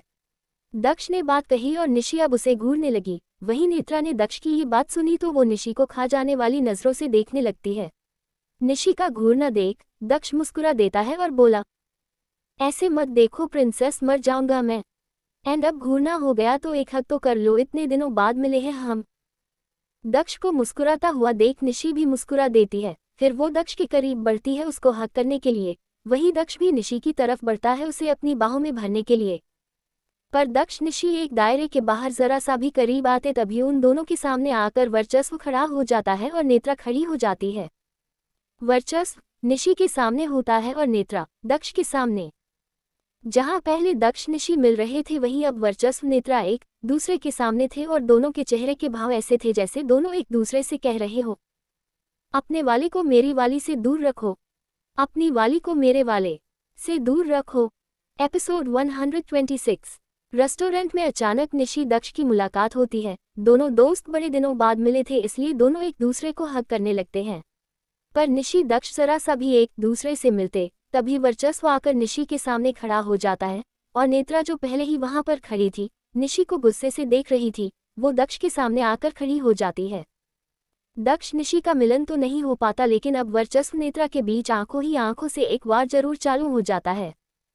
वर्चस्व नेत्रा को ऐसे देखता है जैसे वो उससे कह रहा हो, अपने वाली को मेरी वाली से दूर रखो।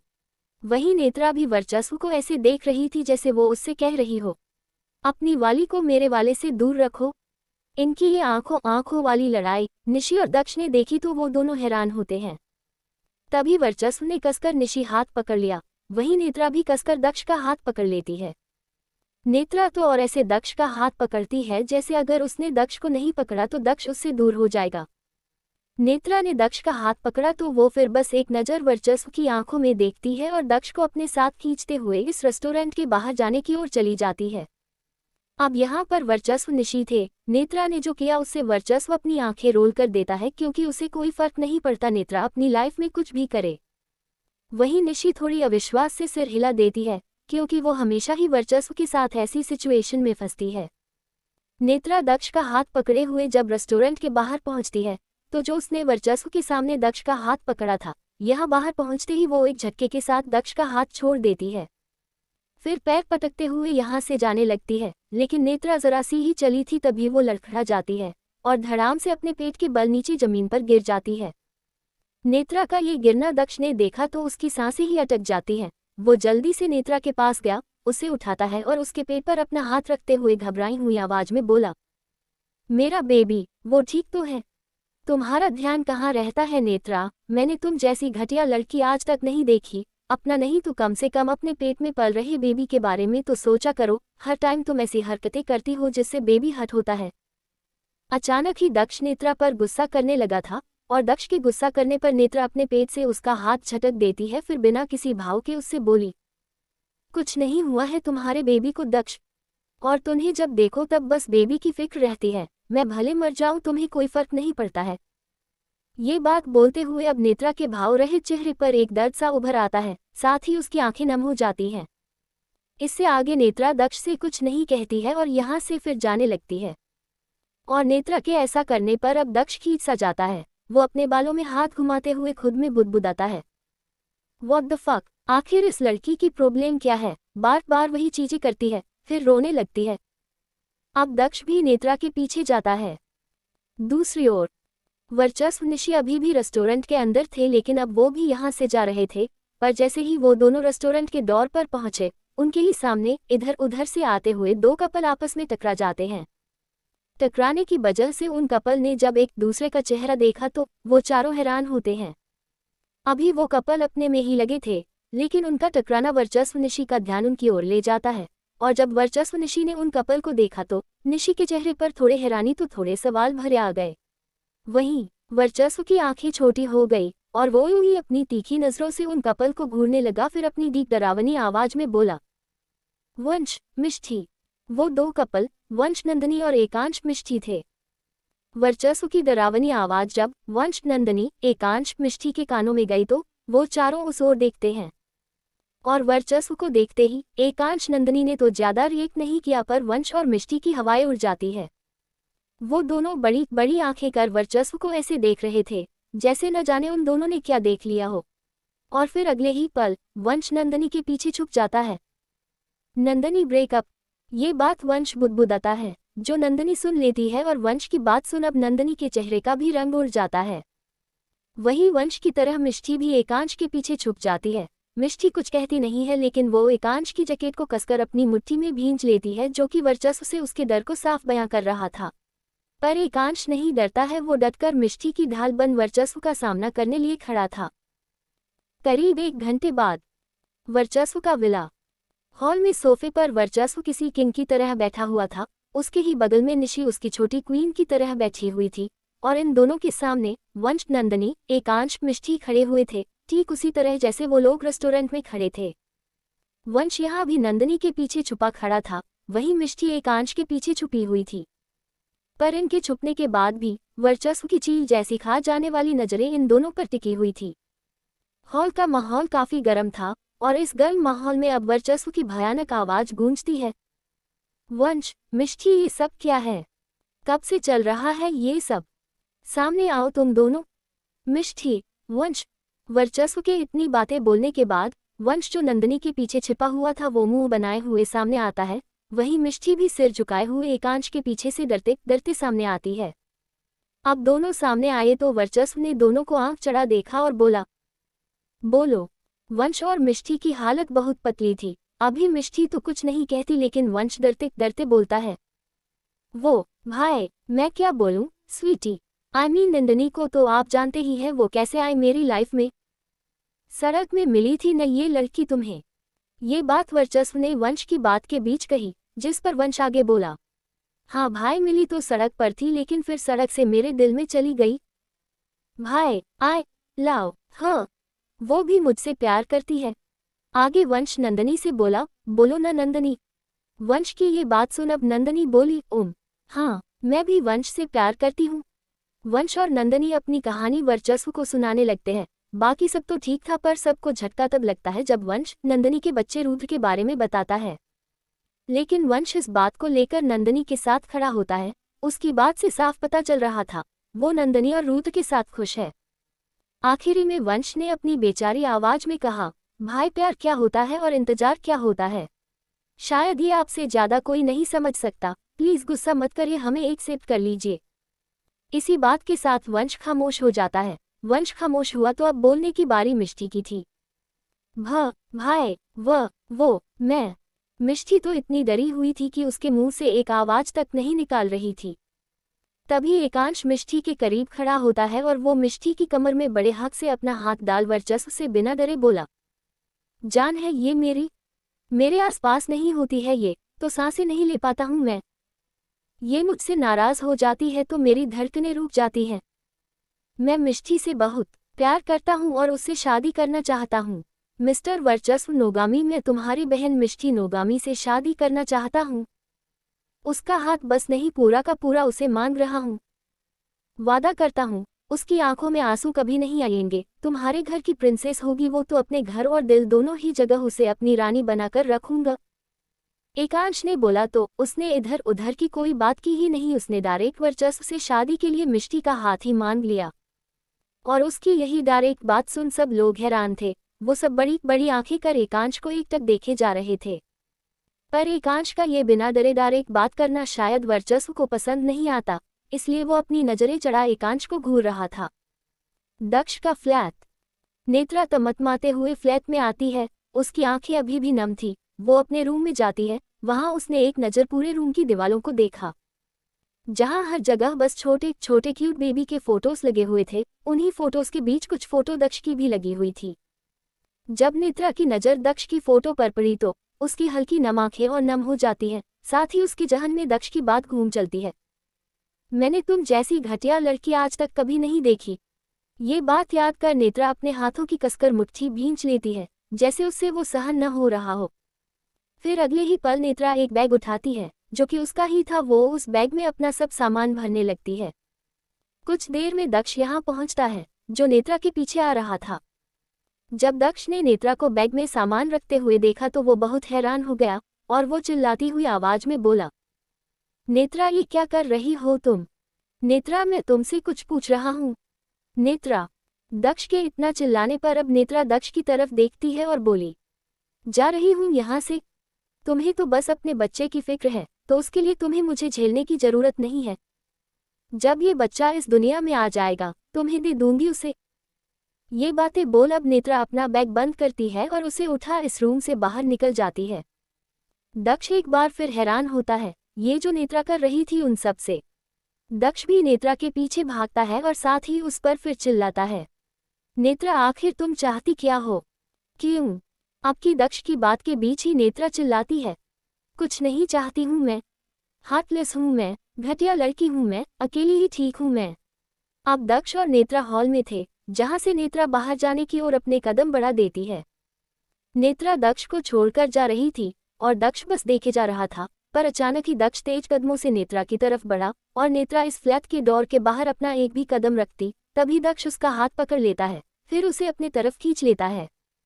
दक्ष के खींचने से नेत्रा एक झटके में उसके सीने से जा लगती है, जिसे दक्ष एक पल में काफी कसकर अपनी बाहों में भर लेता है और वो नेत्रा के नेक के पास अपना चेहरा छुपाते हुए धीमी आवाज में बुदबुदाता है, आई लव यू, यही सुनना चाहती हो न तुम।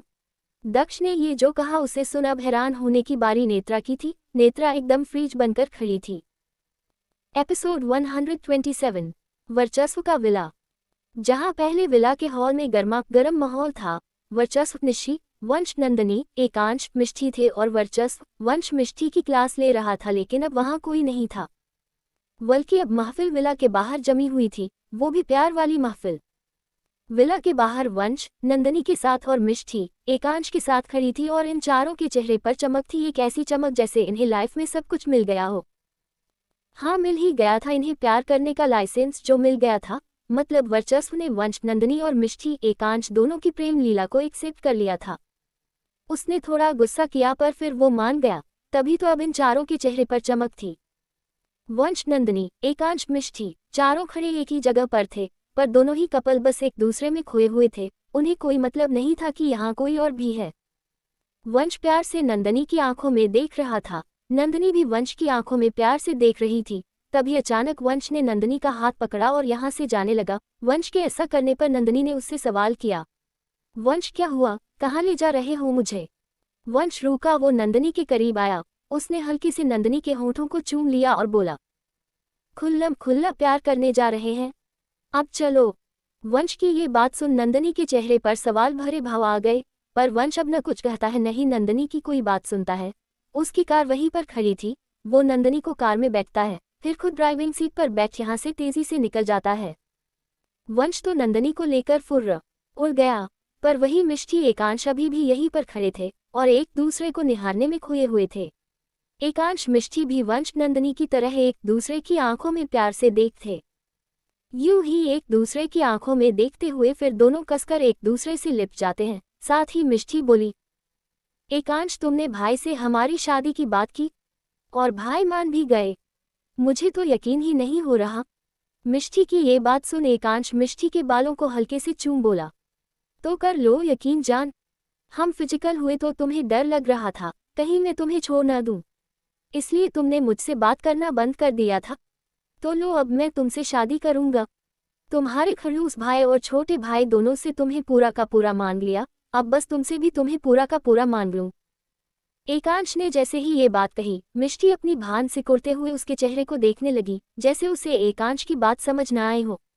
मिष्ठी का ये रिएक्शन देख एकांश उसके माथे पर अपने माथे से हल्के से मार देता है, फिर उसे अपनी बाहों में उठा लेता है और अपनी कार की तरफ जाने लगता है। साथ ही बोला, कोई सवाल मत करना, कुछ समय में तुम खुद समझ जाओगी मैं क्या चाहता हूँ।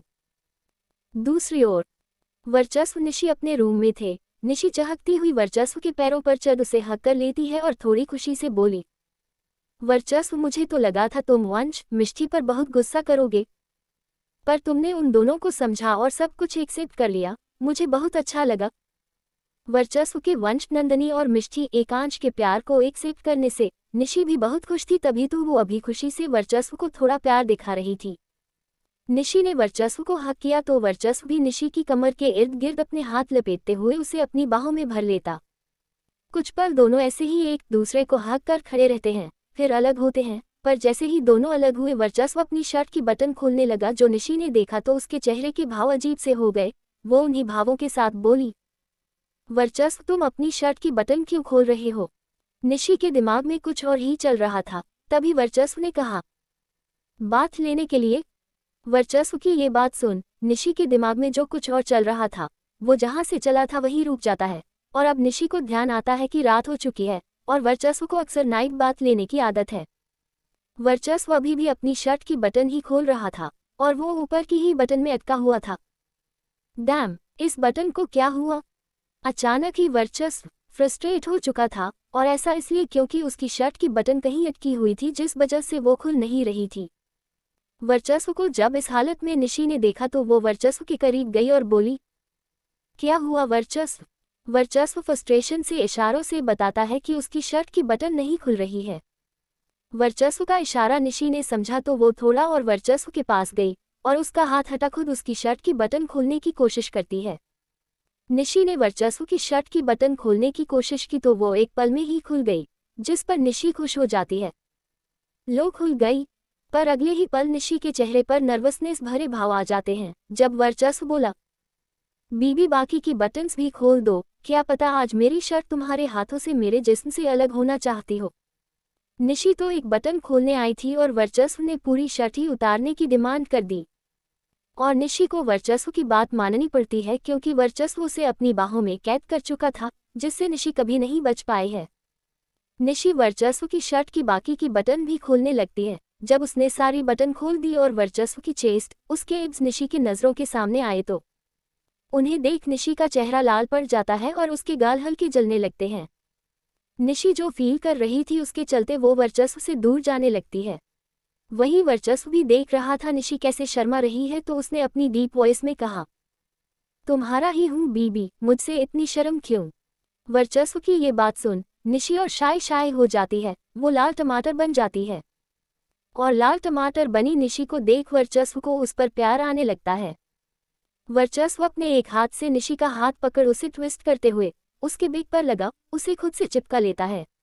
वर्चस्व के ऐसा करने पर निशी के सीने के उभार वर्चस्व की चेस्ट से छू दब जाते हैं, जो कि निशी के बदन में एक सिरहन पैदा कर देती है। फिर वर्चस्व अपने दूसरे हाथ से निशी के चेहरे को छूते हुए बोला, बहुत क्यूट लग रही हो तुम, अब पहले तुम्हें खाऊंगा। वर्चस्व की ये बात सुन निशी की आंखें बड़ी बड़ी हो गई। नो वर्चस्व। निशी वर्चस्व से खुद को छुड़ाती है और उससे दूर हटने लगती है। वर्चस्व निशी के करीब जाता है और अपनी एक आईब्रो ऊंची करते हुए बोला, यस बीबी। वर्चस्व से दूर जाते जाते निशी रूम की डोर से जा लगती है, जहां वर्चस्व निशी को जकड़ लेता है। वो निशी के दोनों हाथों को पकड़ उसके सिर के ऊपर पिन कर देता है, फिर उसके नेक को कसकर अपने हाथ के पंजे में भरता है और नर्वसनेस से हिल रहे निशी के कोमल होठों से अपने शख्स प्यासे होठों को मिला देता है। वर्चस्व एक फील के साथ निशी होठों को खाने लगता है। उसके दांतों की चुभन अपने होठों पर फील कर निशी अपनी आंखों को भींच लेती है। अगले ही पल वर्चस्व निशी को अपनी गोद में उठा लेता है और ले जाकर उसे बेड पर पटक देता है। यहाँ भी वर्चस्व निशी के ऊपर लेट उसे खुद की कैद में कर लेता है। फिर वो निशी पर अपना प्यार लुटाने लगता है। वर्चस्व काफी प्यार से निशी के पूरे चेहरे को चूमता है, उसकी आंखें, फोरहेड, नोज जिस पर वो हल्का बाइट भी कर देता है, उसके टमाटर बने दोनों गाल जिन्हें वो अच्छे दांत गदा काटता है। निशी वर्चस्व की शर्ट की कॉलर को कसकर पकड़ लेती है। वर्चस्व निशी के चेहरे से आगे बढ़ने लगा, वो निशी की कॉलर बोन को चूमने लगा। वर्चस्व के एहसास में निशी भी बह रही थी, उसकी सांसें तेज रफ्तार पकड़ रही थी। लेकिन इससे आगे वर्चस्व बढ़ता तभी उसका मोबाइल बजा, जिसे वर्चस्व इग्नोर करना चाहता था पर कर नहीं सका क्योंकि उसमें दादी माँ का कॉल आ रहा था। दादी माँ का कॉल देख जो वर्चस्व निशी के साथ सब कुछ कर गुजरने के मूड में था, वो अचानक ही शांत हो जाता है। फिर वो निशी के ऊपर से उठा और कॉल उठाते हुए बालकनी की तरफ चला जाता है। कुछ समय बाद वर्चस्व बालकनी से बाहर आता है, तब वो वापस अपनी खुली हुई शर्ट की बटन लगाता है और निशी से कहता है वो काम से बाहर जा रहा है। वर्चस्व का अचानक जाना निशी को समझ नहीं आया, पर वो वर्चस्व से कुछ सवाल करती उससे पहले ही वर्चस्व चला जाता है। निशी उसी बिखरी हालत में बेड पर लेटी रहती है जिसमें वर्चस्व उसे छोड़ गया। दक्ष का फ्लैट। नेत्रा दक्ष को छोड़कर जा रही थी, तभी अचानक दक्ष ने उसका हाथ पकड़ उसे रोका और उसे अपने सीने लगा, उसके नेक पर अपनी गर्म सांसें छोड़ते हुए बोला, आई लव यू, यही सुनना चाहती हो न तुम। दक्ष की ये बात और नेत्रा एकदम फ्रीज हो जाती है, लेकिन उसकी जो आंखें हल्की नम थी उनमें से बड़े बड़े आंसू बह चलते हैं जो कि दक्ष की शर्ट को भिगोने लगते हैं। वहीं दक्ष को जब नेत्रा के आंसू महसूस हुए तो वो एक पल लिए अपनी आंखें बंद लेता है, फिर गहरी सांस छोड़ फिर से बोला, नेत्रा मल्होत्रा, एक अड़ियल जिद्दी लड़की जिसने अपने जिद गुस्से में आकर न जाने क्या कुछ नहीं किया है, पर मैं इस जिद्दी अड़ियल लड़की को प्यार करना चाहता हूँ। इस जिद्दी अड़ियल लड़की को अपने दिल में रखना चाहता हूँ, बट क्या ये अड़ियल जिद्दी लड़की मुझे प्यार करेगी? नेत्रा, क्या तुम मुझे अपने दिल में जगह दोगी? उस दिल में जगह जहाँ तुमने, आगे दक्ष थोड़ा अटकते हुए बोला, जहाँ तुमने वर्चस्व का नाम लिखा हुआ है। एपिसोड 128। दक्ष ने नेत्रा को काफी कसकर हक किया हुआ था, साथ ही वो अपने जज्बात नेत्रा को बता रहा था। दक्ष ने थोड़ी अटकती हुई आवाज में कहा, नेत्रा, क्या तुम मुझे अपने दिल में जगह दोगी? उस दिल में जगह जहाँ तुमने वर्चस्व का नाम लिखा हुआ है।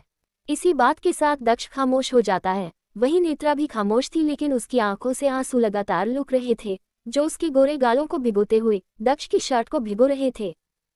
कुछ पल बाद नेत्रा, जिसने अभी तक दक्ष को छुआ तक नहीं था, उसे हग नहीं किया था, वो अब अपने हाथों को धीरे धीरे उठाती है और दक्ष के बेक पर रख देती है, उन्हें उसके बेक के इर्द गिर्द लपेट देती है और अपने बाहों की कसन मजबूत करते हुए उससे बेहद करीब से चिपक जाती है। ये कह सकते हैं अब नेत्रा ने दक्ष को हक किया था।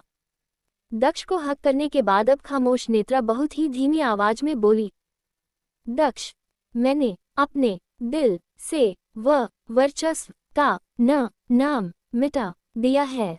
मेरा ये दिल खाली है दक्ष। आगे नेत्रा दक्ष से अलग हुई और अब वो दक्ष के चेहरे को देखते हुए बोली, और मैं अपने इस खाली दिल में तुम्हें जगह देना चाहती हूँ दक्ष। मैं अपने दिल में तुम्हें जगह दे तुम्हें प्यार करना चाहती हूँ दक्ष। नेत्रा ने दक्ष का हाथ पकड़ा, उसे अपने सीने पर रखा जहाँ उसका दिल था। उसका दिल जोरों से धड़क रहा था। अपने धड़कते दिल को दक्ष को महसूस कराते हुए नेत्रा अब उसकी आंखों में गहराई से देखते हुए बोली, दक्ष, मेरा ये दिल तुम्हारे लिए ही इतनी जोर से धड़क रहा है। ये इस तरह काफी नहीं धड़कता था, पर तुमने सब बदल दिया। आगे नेत्रा एक अटकती हुई आवाज में बोली। वो अभी भी दक्ष की आंखों में गहराई से देख रही थी। दक्ष, अगर मैं तुम्हें लव YOU बोलूं तो क्या तुम मानोगे? नेत्रा ने जैसे ही ये बात कही, दक्ष जो अब तक शांति से नेत्रा की बातों को सुन रहा था, वो अचानक ही बोला। दक्ष भी नेत्रा की आंखों में देख रहा था। और मैं अगर I love you 3 बोलूं तो क्या तुम मानोगी? और अगर मैं I love you 4 बोलूं तो क्या तुम मानोगे? ये बात नेत्रा ने कही, जिस पर दक्ष ने फिर कहा, और अगर मैं I love you 5 बोलूं तो क्या तुम मानोगी? आपकी दक्ष की इस बात पर नेत्रा ने दक्ष की शर्ट की कॉलर पकड़ ली और उसके कॉलर को खींच उसे खुद के करीब करते हुए बोली, और अगर मैं तुम्हारे होंठों को चूम लूं तो क्या तुम मानोगे? नेत्रा ने दक्ष को खुद के करीब किया तो दक्ष भी नेत्रा की कमर में अपना हाथ डालते हुए बोला, और अगर मैं तुम्हें बाइट कर लूं तो क्या तुम मानोगी? तो कर लो बाइट, मैं मान जाऊंगी। ये बात नेत्रा ने दक्ष की बात पर कही, जिसे सुन दक्ष नेत्रा की तरफ झुकने लगा। दक्ष नेत्रा के नेक के पास अपना चेहरा ले गया। वो वहां अपने होंठ रखने को होता है, तभी नेत्रा बोली, वहां नहीं, मेरे होंठों पर बाइट करो। नेत्रा की ये बात सुन दक्ष रुक गया। फिर वो नेत्रा के चेहरे के सामने अपना चेहरा ले गया और अब वो नेत्रा के होंठों की तरफ झुकने लगा। नेत्रा के होंठों के बेहद करीब पहुंच दक्ष रुक जाता है। वो अपनी नजरों से नेत्रा के पूरे चेहरे को देखता है, फिर नेत्रा के होंठों को। दक्ष नेत्रा के होंठों को देख ही रखा था, तभी नेत्रा ने दक्ष के बालों को अपनी उंगलियों में फंसाया और दक्ष का चेहरा अपने चेहरे की तरफ प्रेस करते हुए अपने होंठ काफी जोर से दक्ष के होंठों से मिला देती है। नेत्रा का ये मूव दक्ष को पूरा हिला सा देता है। नेत्रा दक्ष के होंठों को बेहद शिद्दत से बेहद फील के साथ चूमने लगती है और नेत्रा का साथ देने में दक्ष एक पल भी नहीं गंवाता है। दक्ष के होंठ भी नेत्रा के होंठों को बेहद पेंशन के साथ चूमने लगते हैं। दक्ष नेत्रा के ऊपरी होंठ को अपने होंठों के बीच लिए चूम रहा था। नेत्रा दक्ष के निचले होंठ को अपने होंठों के बीच लिए चूम रही थी। दोनों के होंठ मिले तो दोनों के बदन में एक अनचाही सी सनसनी दौड़ चलती है, जिसके चलते दोनों संभल ही नहीं पा रहे थे। दोनों पूरे हॉल में चलते लड़खड़ाते हुए एक दूसरे के होंठों को चूमने लगते हैं। जब चलते चलते नेत्रा दीवार से जा लगती है, तब इन दोनों के कदम रुकते हैं, पर उनके होंठ वो अभी भी लगातार चल रहे थे। दोनों बेतहाशा एक दूसरे के होंठों को चूम रहे थे। धीरे धीरे दोनों आपे से बाहर होने लगते हैं। दक्ष नेत्रा के पैर अपने वेस्ट के इर्द गिर्द लपेटते हुए उसे गोद में उठा लेता है और फिर उसे दीवार के सहारे पिनकर और जोश में उसके होंठों को चूमता है। दक्ष का ये जोश नेत्रा को कमजोर कर देता है। वो दक्ष की लेवल को मैच नहीं कर पाती है। नेत्रा की सांसें उखड़ने लगती है, तभी वो दक्ष के होंठों पर बुदबुदाती है, दक्ष। नेत्रा ने दक्ष का नाम ही बस लिया था कि तभी दक्ष नेत्रा के होंठों को अपने होंठों से आजाद कर देता है। दक्ष के छोड़ते ही नेत्रा काफी गहरी सांस ले रही थी। सेम दक्ष भी लिला रहा था। दोनों के होंठों पर एक दूसरे का सलाइवा लगा हुआ था, जो कि साफ बयां कर रहा था कि दोनों ने कितनी शिद्दत से एक दूसरे के होंठों को चूमा है।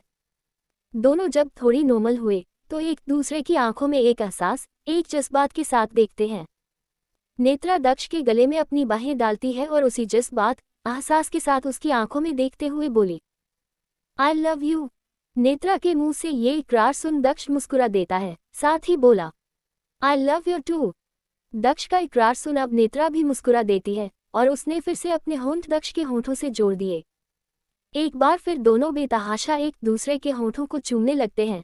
इस बार दक्ष नेत्रा के होंठों को बाइट करते हुए चूम रहा था, इसलिए दर्द में नेत्रा के मुंह से आवाजें निकलने लगती हैं। अहह।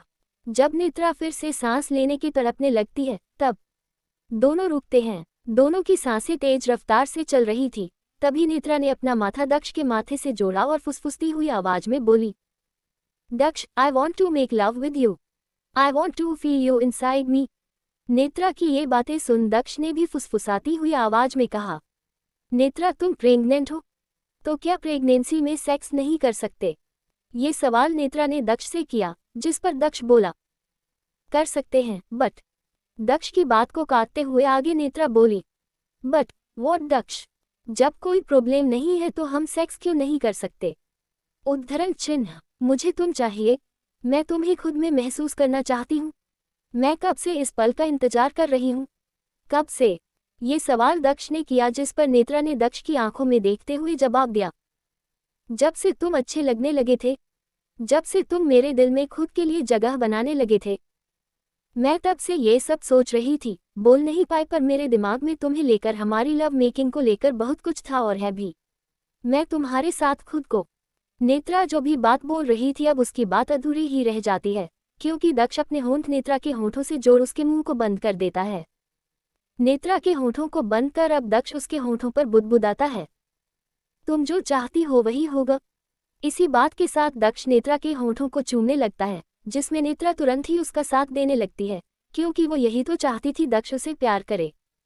दोनों के होंठ एक बार फिर एक दूसरे के होंठों से उलझ चुके थे। साथ ही दक्ष अपने एक हाथ को नेत्रा की टॉप के अंदर ले जा उसके ब्रेस्ट को सहलाने लगता है। दक्ष के बस इतने छूने भरे से नेत्रा के बदन के रोंगटे खड़े हो जाते हैं और वो बेताब हो उठती है। इस बेताबी में नेत्रा दक्ष के होंठों को खाने लगती है। सेम जोश में दक्ष भी था। दक्ष भी नेत्रा के होंठों पर तेज बाइट करते हुए उसके होंठों को चूम रहा था। दक्ष के बाइट वाले किस्से नेत्रा के होंठों से खून ही बहने लगता है, लेकिन नेत्रा उफ तक नहीं करती है और न ही दक्ष रुकता है। वो उसके होंठों से बहते खून को पीते हुए उसके होंठों को बेतहाशा चूमे जा रहा था। फिर दक्ष ने नेत्रा को अपनी गोद में उठा लिया और उसे लेकर रूम में गया। रूम में दक्ष नेत्रा को बेड पर लेटा देता है, फिर खुद उसके ऊपर आ जाता है। दोनों अभी भी एक दूसरे के होंठों को चूम रहे थे। अब दक्ष के हाथ नेत्रा के टॉप को उतारने लगते हैं। जब नेत्रा ब्रा बस में दक्ष के सामने होती है तब दक्ष नेत्रा के नेक से लेकर उसके शोल्डर, कॉलर बोन, क्लीवेज हर जगह बेतहाशा चूमता है, सक करता है और तेज बाइट, जो कि नेत्रा के मुंह से चीख निकालने के लिए काफी था। आहह। दक्ष। नेत्रा के क्लीवेज पर अपना मुंह घुसाए हुए ही दक्ष अपना हाथ पीछे ले जा नेत्रा की ब्रा के हुक को खोलने लगता है। कुछ पल में वो नेत्रा की ब्रा को उसके बदन से अलग करते हुए बड़ी बेरहमी से बेड के नीचे फेंक देता है। अब दक्ष नेत्रा के ब्रेस्ट को सहलाते हुए, उन्हें पिंच करते हुए, उन पर अपना चेहरा दबाते हुए उन्हें चूमने, सक करने लगता है और फिर उन पर बाइट करते हुए उन्हें पीने लगता है। इस एहसास में नेत्रा सिसकारियां भरने लगती है। अम्मा। दक्ष। आह। नेत्रा के ब्रेस्ट को चूमते हुए ही दक्ष की नज़र नेत्रा के सीने पर पड़ी, जहां नेत्रा ने वर्चस्व का नाम लिखवाया था, लेकिन अब वहां वर्चस्व का नाम नहीं था, बल्कि एक निशान था, एक जले के जैसा निशान। उस निशान को देख दक्ष को नेत्रा की बात याद आती है। उद्धरण चिन्ह। मैंने अपने दिल से वर्चस्व का नाम मिटा दिया है। और नेत्रा की ये बात याद कर दक्ष खुद में मुस्कुरा देता है। फिर अब वो उस निशान पर चूमने लगता है। दक्ष ने उस निशान पर चूमा तो नेत्रा ने अपनी आंखें बंद कर ली, और जब वो अपनी आंखें खोलती है तो वो दक्ष की शर्ट की बटन खोलने लगती है, जिस पर दक्ष नेत्रा का हाथ पकड़ लेता है और बोला, पहले मुझे तुम्हें प्यार कर लेने दो, फिर मैं तुम्हें भी मौका दूंगा। दक्ष की ये बात सुन नेत्रा उसकी शर्ट की एक बटन खोलते हुए बोली, जिस पर मेरा हक है उसके लिए मैं मौके का इंतजार क्यों करूं। ये बात बोल नेत्रा अपने दोनों हाथ से दक्ष की शर्ट को काफी तेज पकड़ती है और एक चर्र की आवाज के साथ उसकी शर्ट को फाड़ देती है। एपिसोड 129। दक्ष नेत्रा अपने रूम में थे। दक्ष नेत्रा के ऊपर के पूरे कपड़े निकाल उसके बदन को बेतहाशा चूम रहा था। नेत्रा दक्ष की छुअन से मदहोशी में डूबी हुई थी और वो यूं ही दक्ष की शर्ट की बटन खोलने लगती है। तभी दक्ष ने उसका हाथ पकड़ उसे रोका, पर नेत्रा नहीं रुकी। जिस पर मेरा हक है उसके लिए मैं मौके का इंतजार क्यों करूं। ये बात बोल नेत्रा अपने दोनों से हाथ दक्ष की शर्ट को काफी कसकर पकड़ती है और अगले ही वो दक्ष की शर्ट को फाड़ देती है। नेत्रा के ऐसा करने पर दक्ष थोड़ा हैरान होता है। वहीं नेत्रा ने अब दक्ष की बॉडी देखी जो काफी हॉट थी, ऊपर से उसके एक हाथ के बाजू पर बना टैटू जो कि उसकी हॉट बॉडी को और अट्रैक्टिव दिखा रहा था। दक्ष की बॉडी देख नेत्रा आहे भरते हुए बोली, आहे मिस्टर हॉटी। फिर नेत्रा अपने हाथ से दक्ष की बॉडी को छूने लगती है। वो उसकी चेस्ट को काफी सेक्सुअल तरीके से छूती है। फिर उसके एब्स को। ऐसे ही नेत्रा दक्ष की बॉडी को चूमने लगती है। वो उसके चेस्ट को अपने मुंह में भर लेती है और सक करने लगती है। नेत्रा के ऐसा करने पर अब दक्ष आह भरने लगता है। वो काफी गहरी सांस लेता है और बुदबुदाता है, फक सो गुड बेबी। फिर दक्ष फिर से नेत्रा के बदन को चूमने लगता है। अब दक्ष नेत्रा दोनों एक दूसरे के बदन को एक साथ चूम चाट और सक बाइट कर रहे थे। दोनों ही प्यार, मदहोशी, प्लेजर की दुनिया में बहुत गहराई तक जा चुके थे। कुछ पल बाद नेत्रा शांत पड़ जाती है। वो बेड पर गहरी सांस लेते हुए निढाल सी पड़ी रहती है, लेकिन दक्ष अब भी नहीं रुका था। दक्ष नेत्रा के पेट को चूम रहा था, वो भी काफी प्यार से, जैसे उसकी जान वहीं पर थी। हाँ, क्योंकि उसका बेबी जो उस पेट के अंदर था।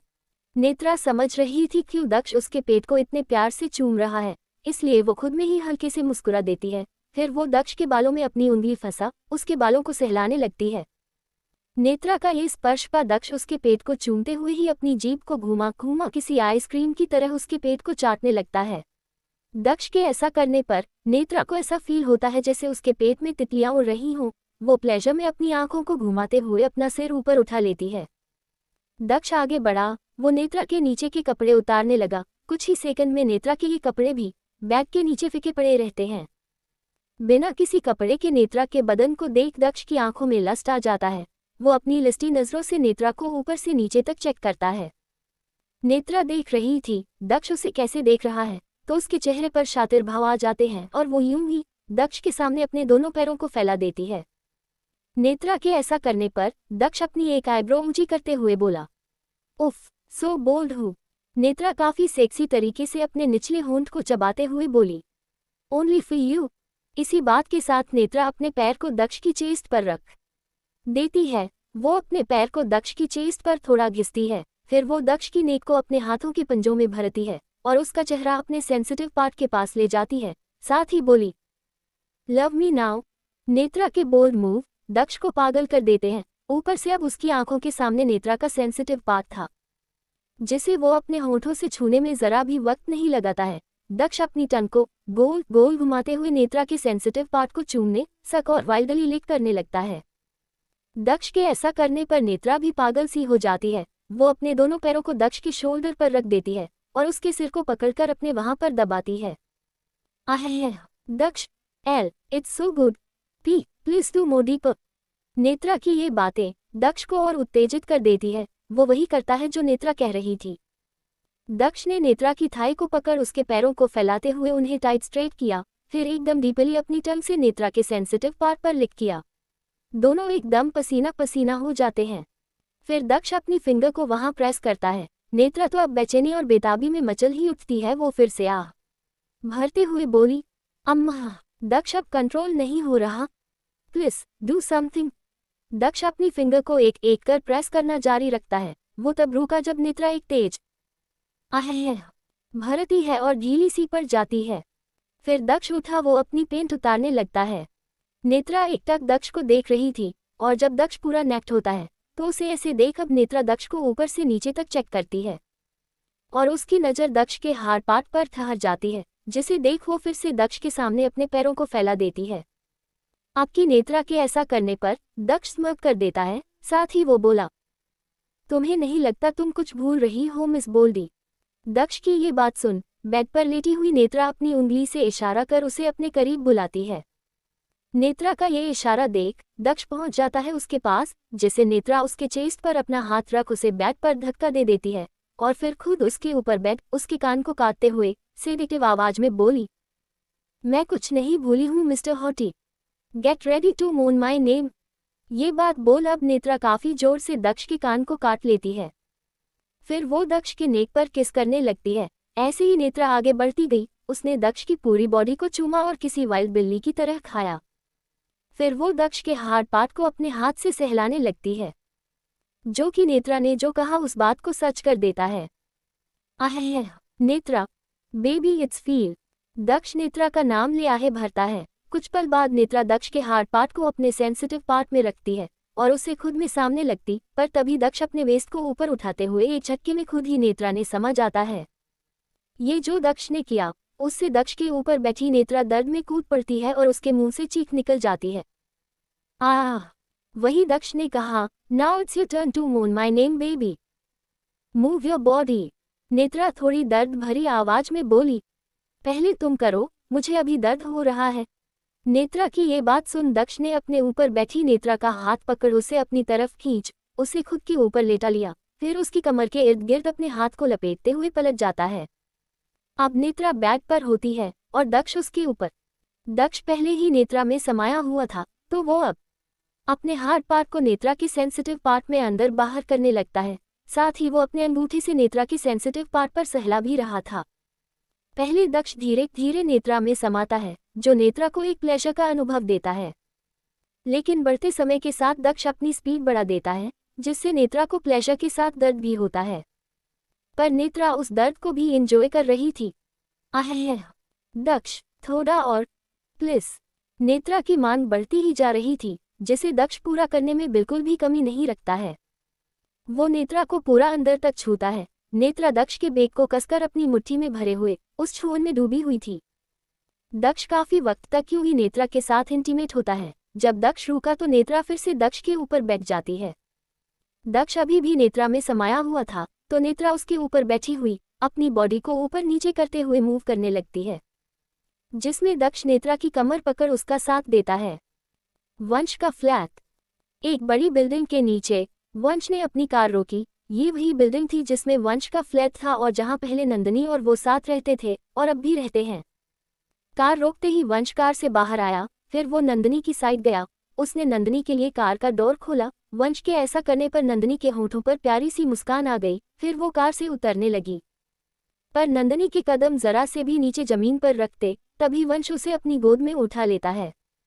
नंदिनी हैरान हो जाती है। वंश, शशिश। नंदिनी ने वंश से कुछ कहना चाहा पर वंश उसे खामोश कर देता है। वंश नंदिनी को अपनी गोद में लिए हुए उस बड़ी बिल्डिंग के अंदर चला जाता है, जहां वो अपने फ्लैट तक जाने के लिए लिफ्ट पर एंटर करता है। लिफ्ट में और लोग थे, जिन्हें देख वंश नंदिनी को अपनी गोद से उतार देता है, लेकिन नंदिनी को छोड़ने के बाद भी वो उसे तंग कर रहा था। वंश कभी नंदिनी की कमर पर चिमटी काटता तो कभी नंदिनी के सूट के डीप नेक की वजह से नजर आ रहे उसकी खुली बेक को सहलाता।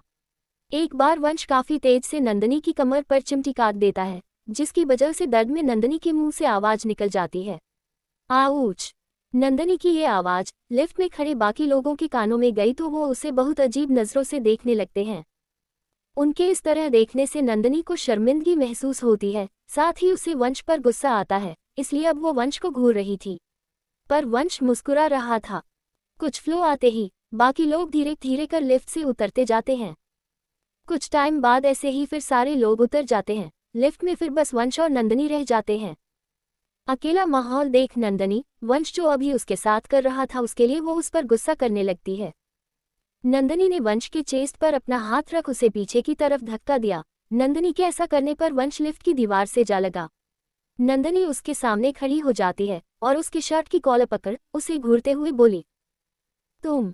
नंदिनी इसके आगे एक भी शब्द कहती तभी वंश ने अपने हाथ के पंजे में कसकर नंदिनी का नेक पकड़ा, उसको अपनी हाइट तक उठाता है और गुस्से से फूले उसके होठों पर अपने होंठ रख देता है। वंश नंदिनी के होठों को चूमने लगता है, वो भी काफी पैशनेट और जोश में। इस अचानक किस से नंदिनी की आंखें बड़ी बड़ी हो जाती हैं। लेकिन जब वो सेंस में आए तो वो फिर से वंश को गुस्सा दिखाने लगी। वो वंश से दूर हटने लगी, उसके चेस्ट पर मुक्के मारने लगी। नंदिनी के इस अत्याचार से वंश ने अब पोजीशन चेंज कर ली, मतलब वो पलट जाता है। अपनी जगह नंदिनी को लिफ्ट की दीवार पर पिन कर देता है, फिर उसके होठों पर बाइट करते हुए चूमने लगता है। वंश के बाइट करने से नंदिनी कराह उठती है। आह! उद्धरण चिन्ह। एपिसोड 130। वंश नंदिनी लिफ्ट में थे। वंश जबरदस्ती नंदिनी के होठों को चूमे जा रहा था और नंदिनी उस पर गुस्सा दिखा रही थी।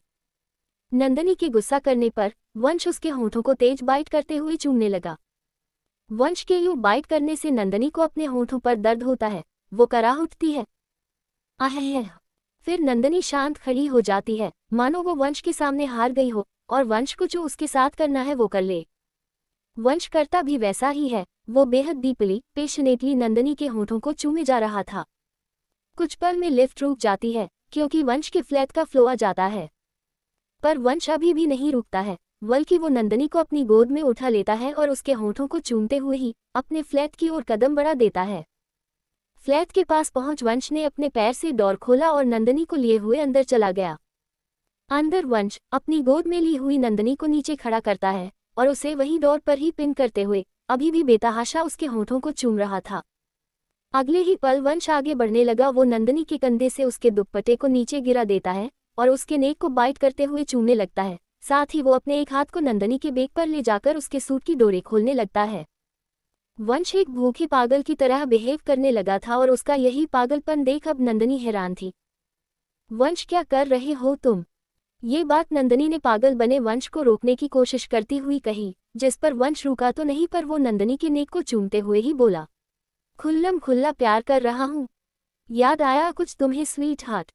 वंश की ये बात सुन नंदनी के चेहरे के भाव ऐसे हो गए जैसे वो किसी सोच में डूब गई हो। तभी उसे वंश की बात याद आई जो वंश ने वर्चस्व के विला से निकलते हुए कही थी, खुल्लम खुल्ला प्यार करने जा रहे हैं।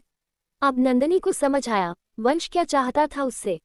ये बात समझ नंदनी फिर से वंश को रोकने की कोशिश करती हुई बोली, पर वंश मेरी बात सुनो, रूथ अंदर रूम में है, वो आ गया तो।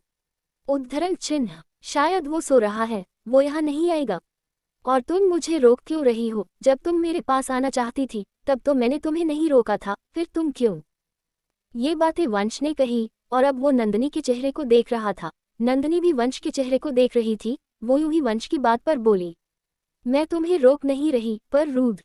नंदनी आगे कुछ कहती तभी उसकी बात को काटते हुए वंश फिर से बोला, शशिश, क्या रूद रूद बोल रही हो? तुम्हें पता है एक दिन रूद मुझसे अपने लिए छोटी बहन मान रहा था, तो मुझे नहीं लगता हम सेक्स करेंगे तो रूद को कोई प्रॉब्लम होगी, बल्कि मुझे लगता है हमें सेक्स करता देख वो बहुत खुश होगा।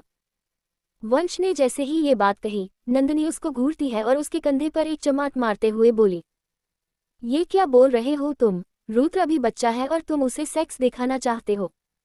नंदनी एक बार फिर गुस्सा हो चुकी थी और उसका ये गुस्सा देख वंश अपने दोनों कान पकड़ लेता है, साथ ही अपने दांतों तले अपनी जीभ दबाते हुए बोला, सॉरी सॉरी सॉरी।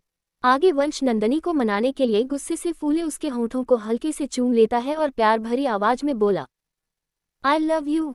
वंश के मुंह से आई लव यू सुन नंदनी पिघल जाती है, उसका गुस्सा फुर्र उड़ जाता है और फिर वो भी प्यार भरी आवाज में बोली, I love you too. No I love you more more मो, बहुत सारा, इतना सारा। ये बात बोल नंदनी अपने दोनों हाथों को फैला देती है। ऐसा कर वो वंश को बता रही थी कि वो उससे इतना ज्यादा प्यार करती है।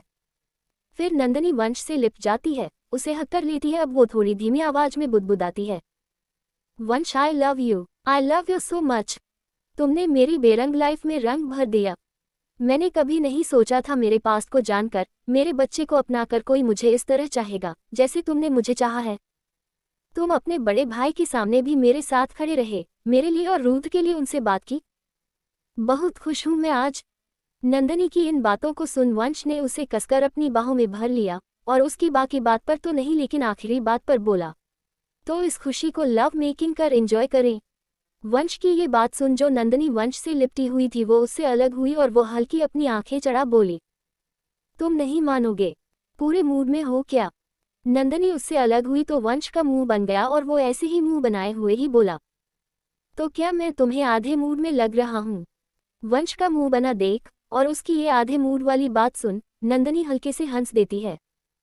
फिर वो वंश की शर्ट की कॉलर को पकड़ कसकर अपनी मुट्ठी में भींचती है, झटके से उसका चेहरा अपने चेहरे के करीब करती है और अपने होंठ वंश के मुंह बने फूले होंठों पर रख देती है।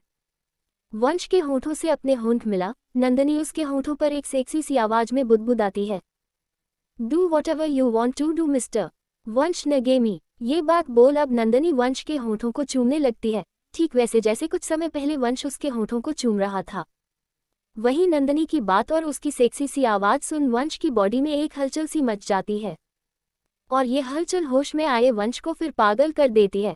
वंश काफी कसकर नंदनी को डोर पर पिन करता है, उसके बदन में अपनी बॉडी प्रेस करता है फिर उसके होंठों पर ऐसे अपने होंठ चलाता है मानो वो एक पल में नंदिनी को खा लेना चाहता हो। शायद वो खा लेना ही चाहता था, तभी तो वो अब नंदिनी के बेक पर अपना हाथ ले जा उसके सूट की बेक चेन को खोलते हुए उसके कंधे से उसके सूट को सरकाते हुए उसे उतारने लगता है।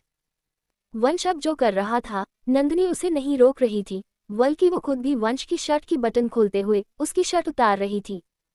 अगले ही पल नंदिनी का सूट उसके बदन से सरक नीचे फर्श पर गिरा होता है। वो हाफ नेक वंश के सामने खड़ी होती है।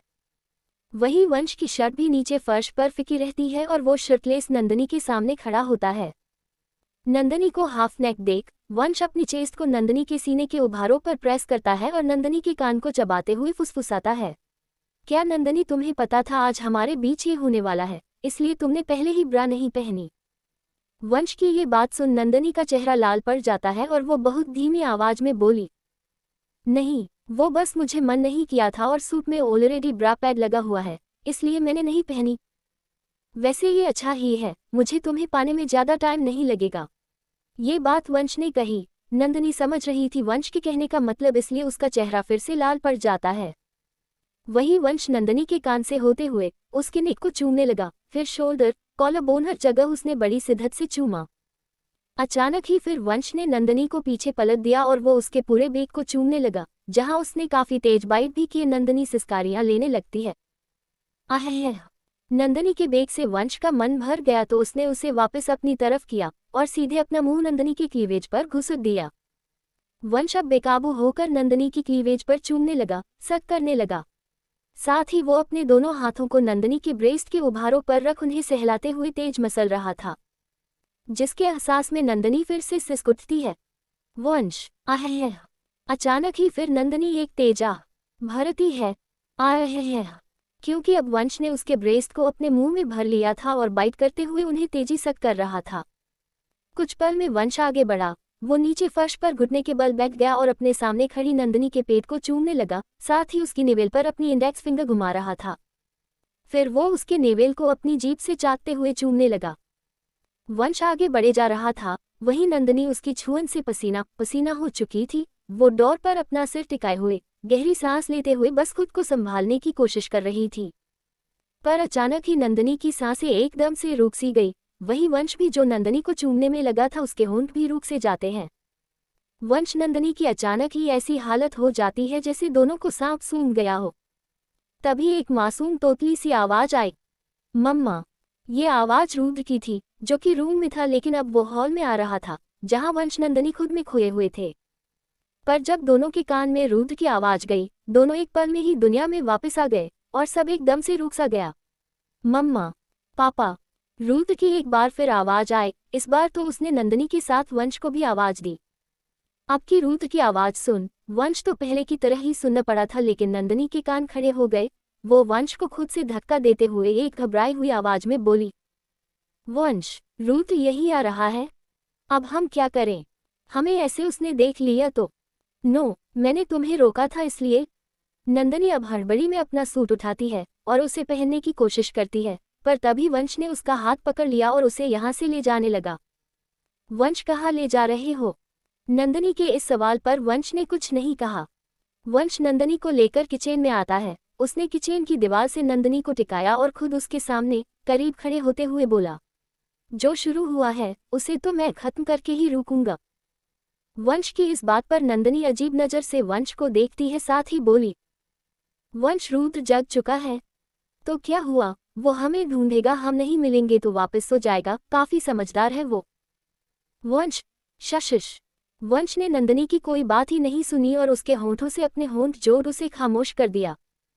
उधर रुद्र अपने छोटे कदमों से चलते हुए मम्मा, पापा बोलते हुए हॉल में आता है, पर जब रुद्र को वहां कोई नहीं दिखा तो सच में वही होता है जो वंश ने कहा था। रुद्र वापस रूम में चला जाता है।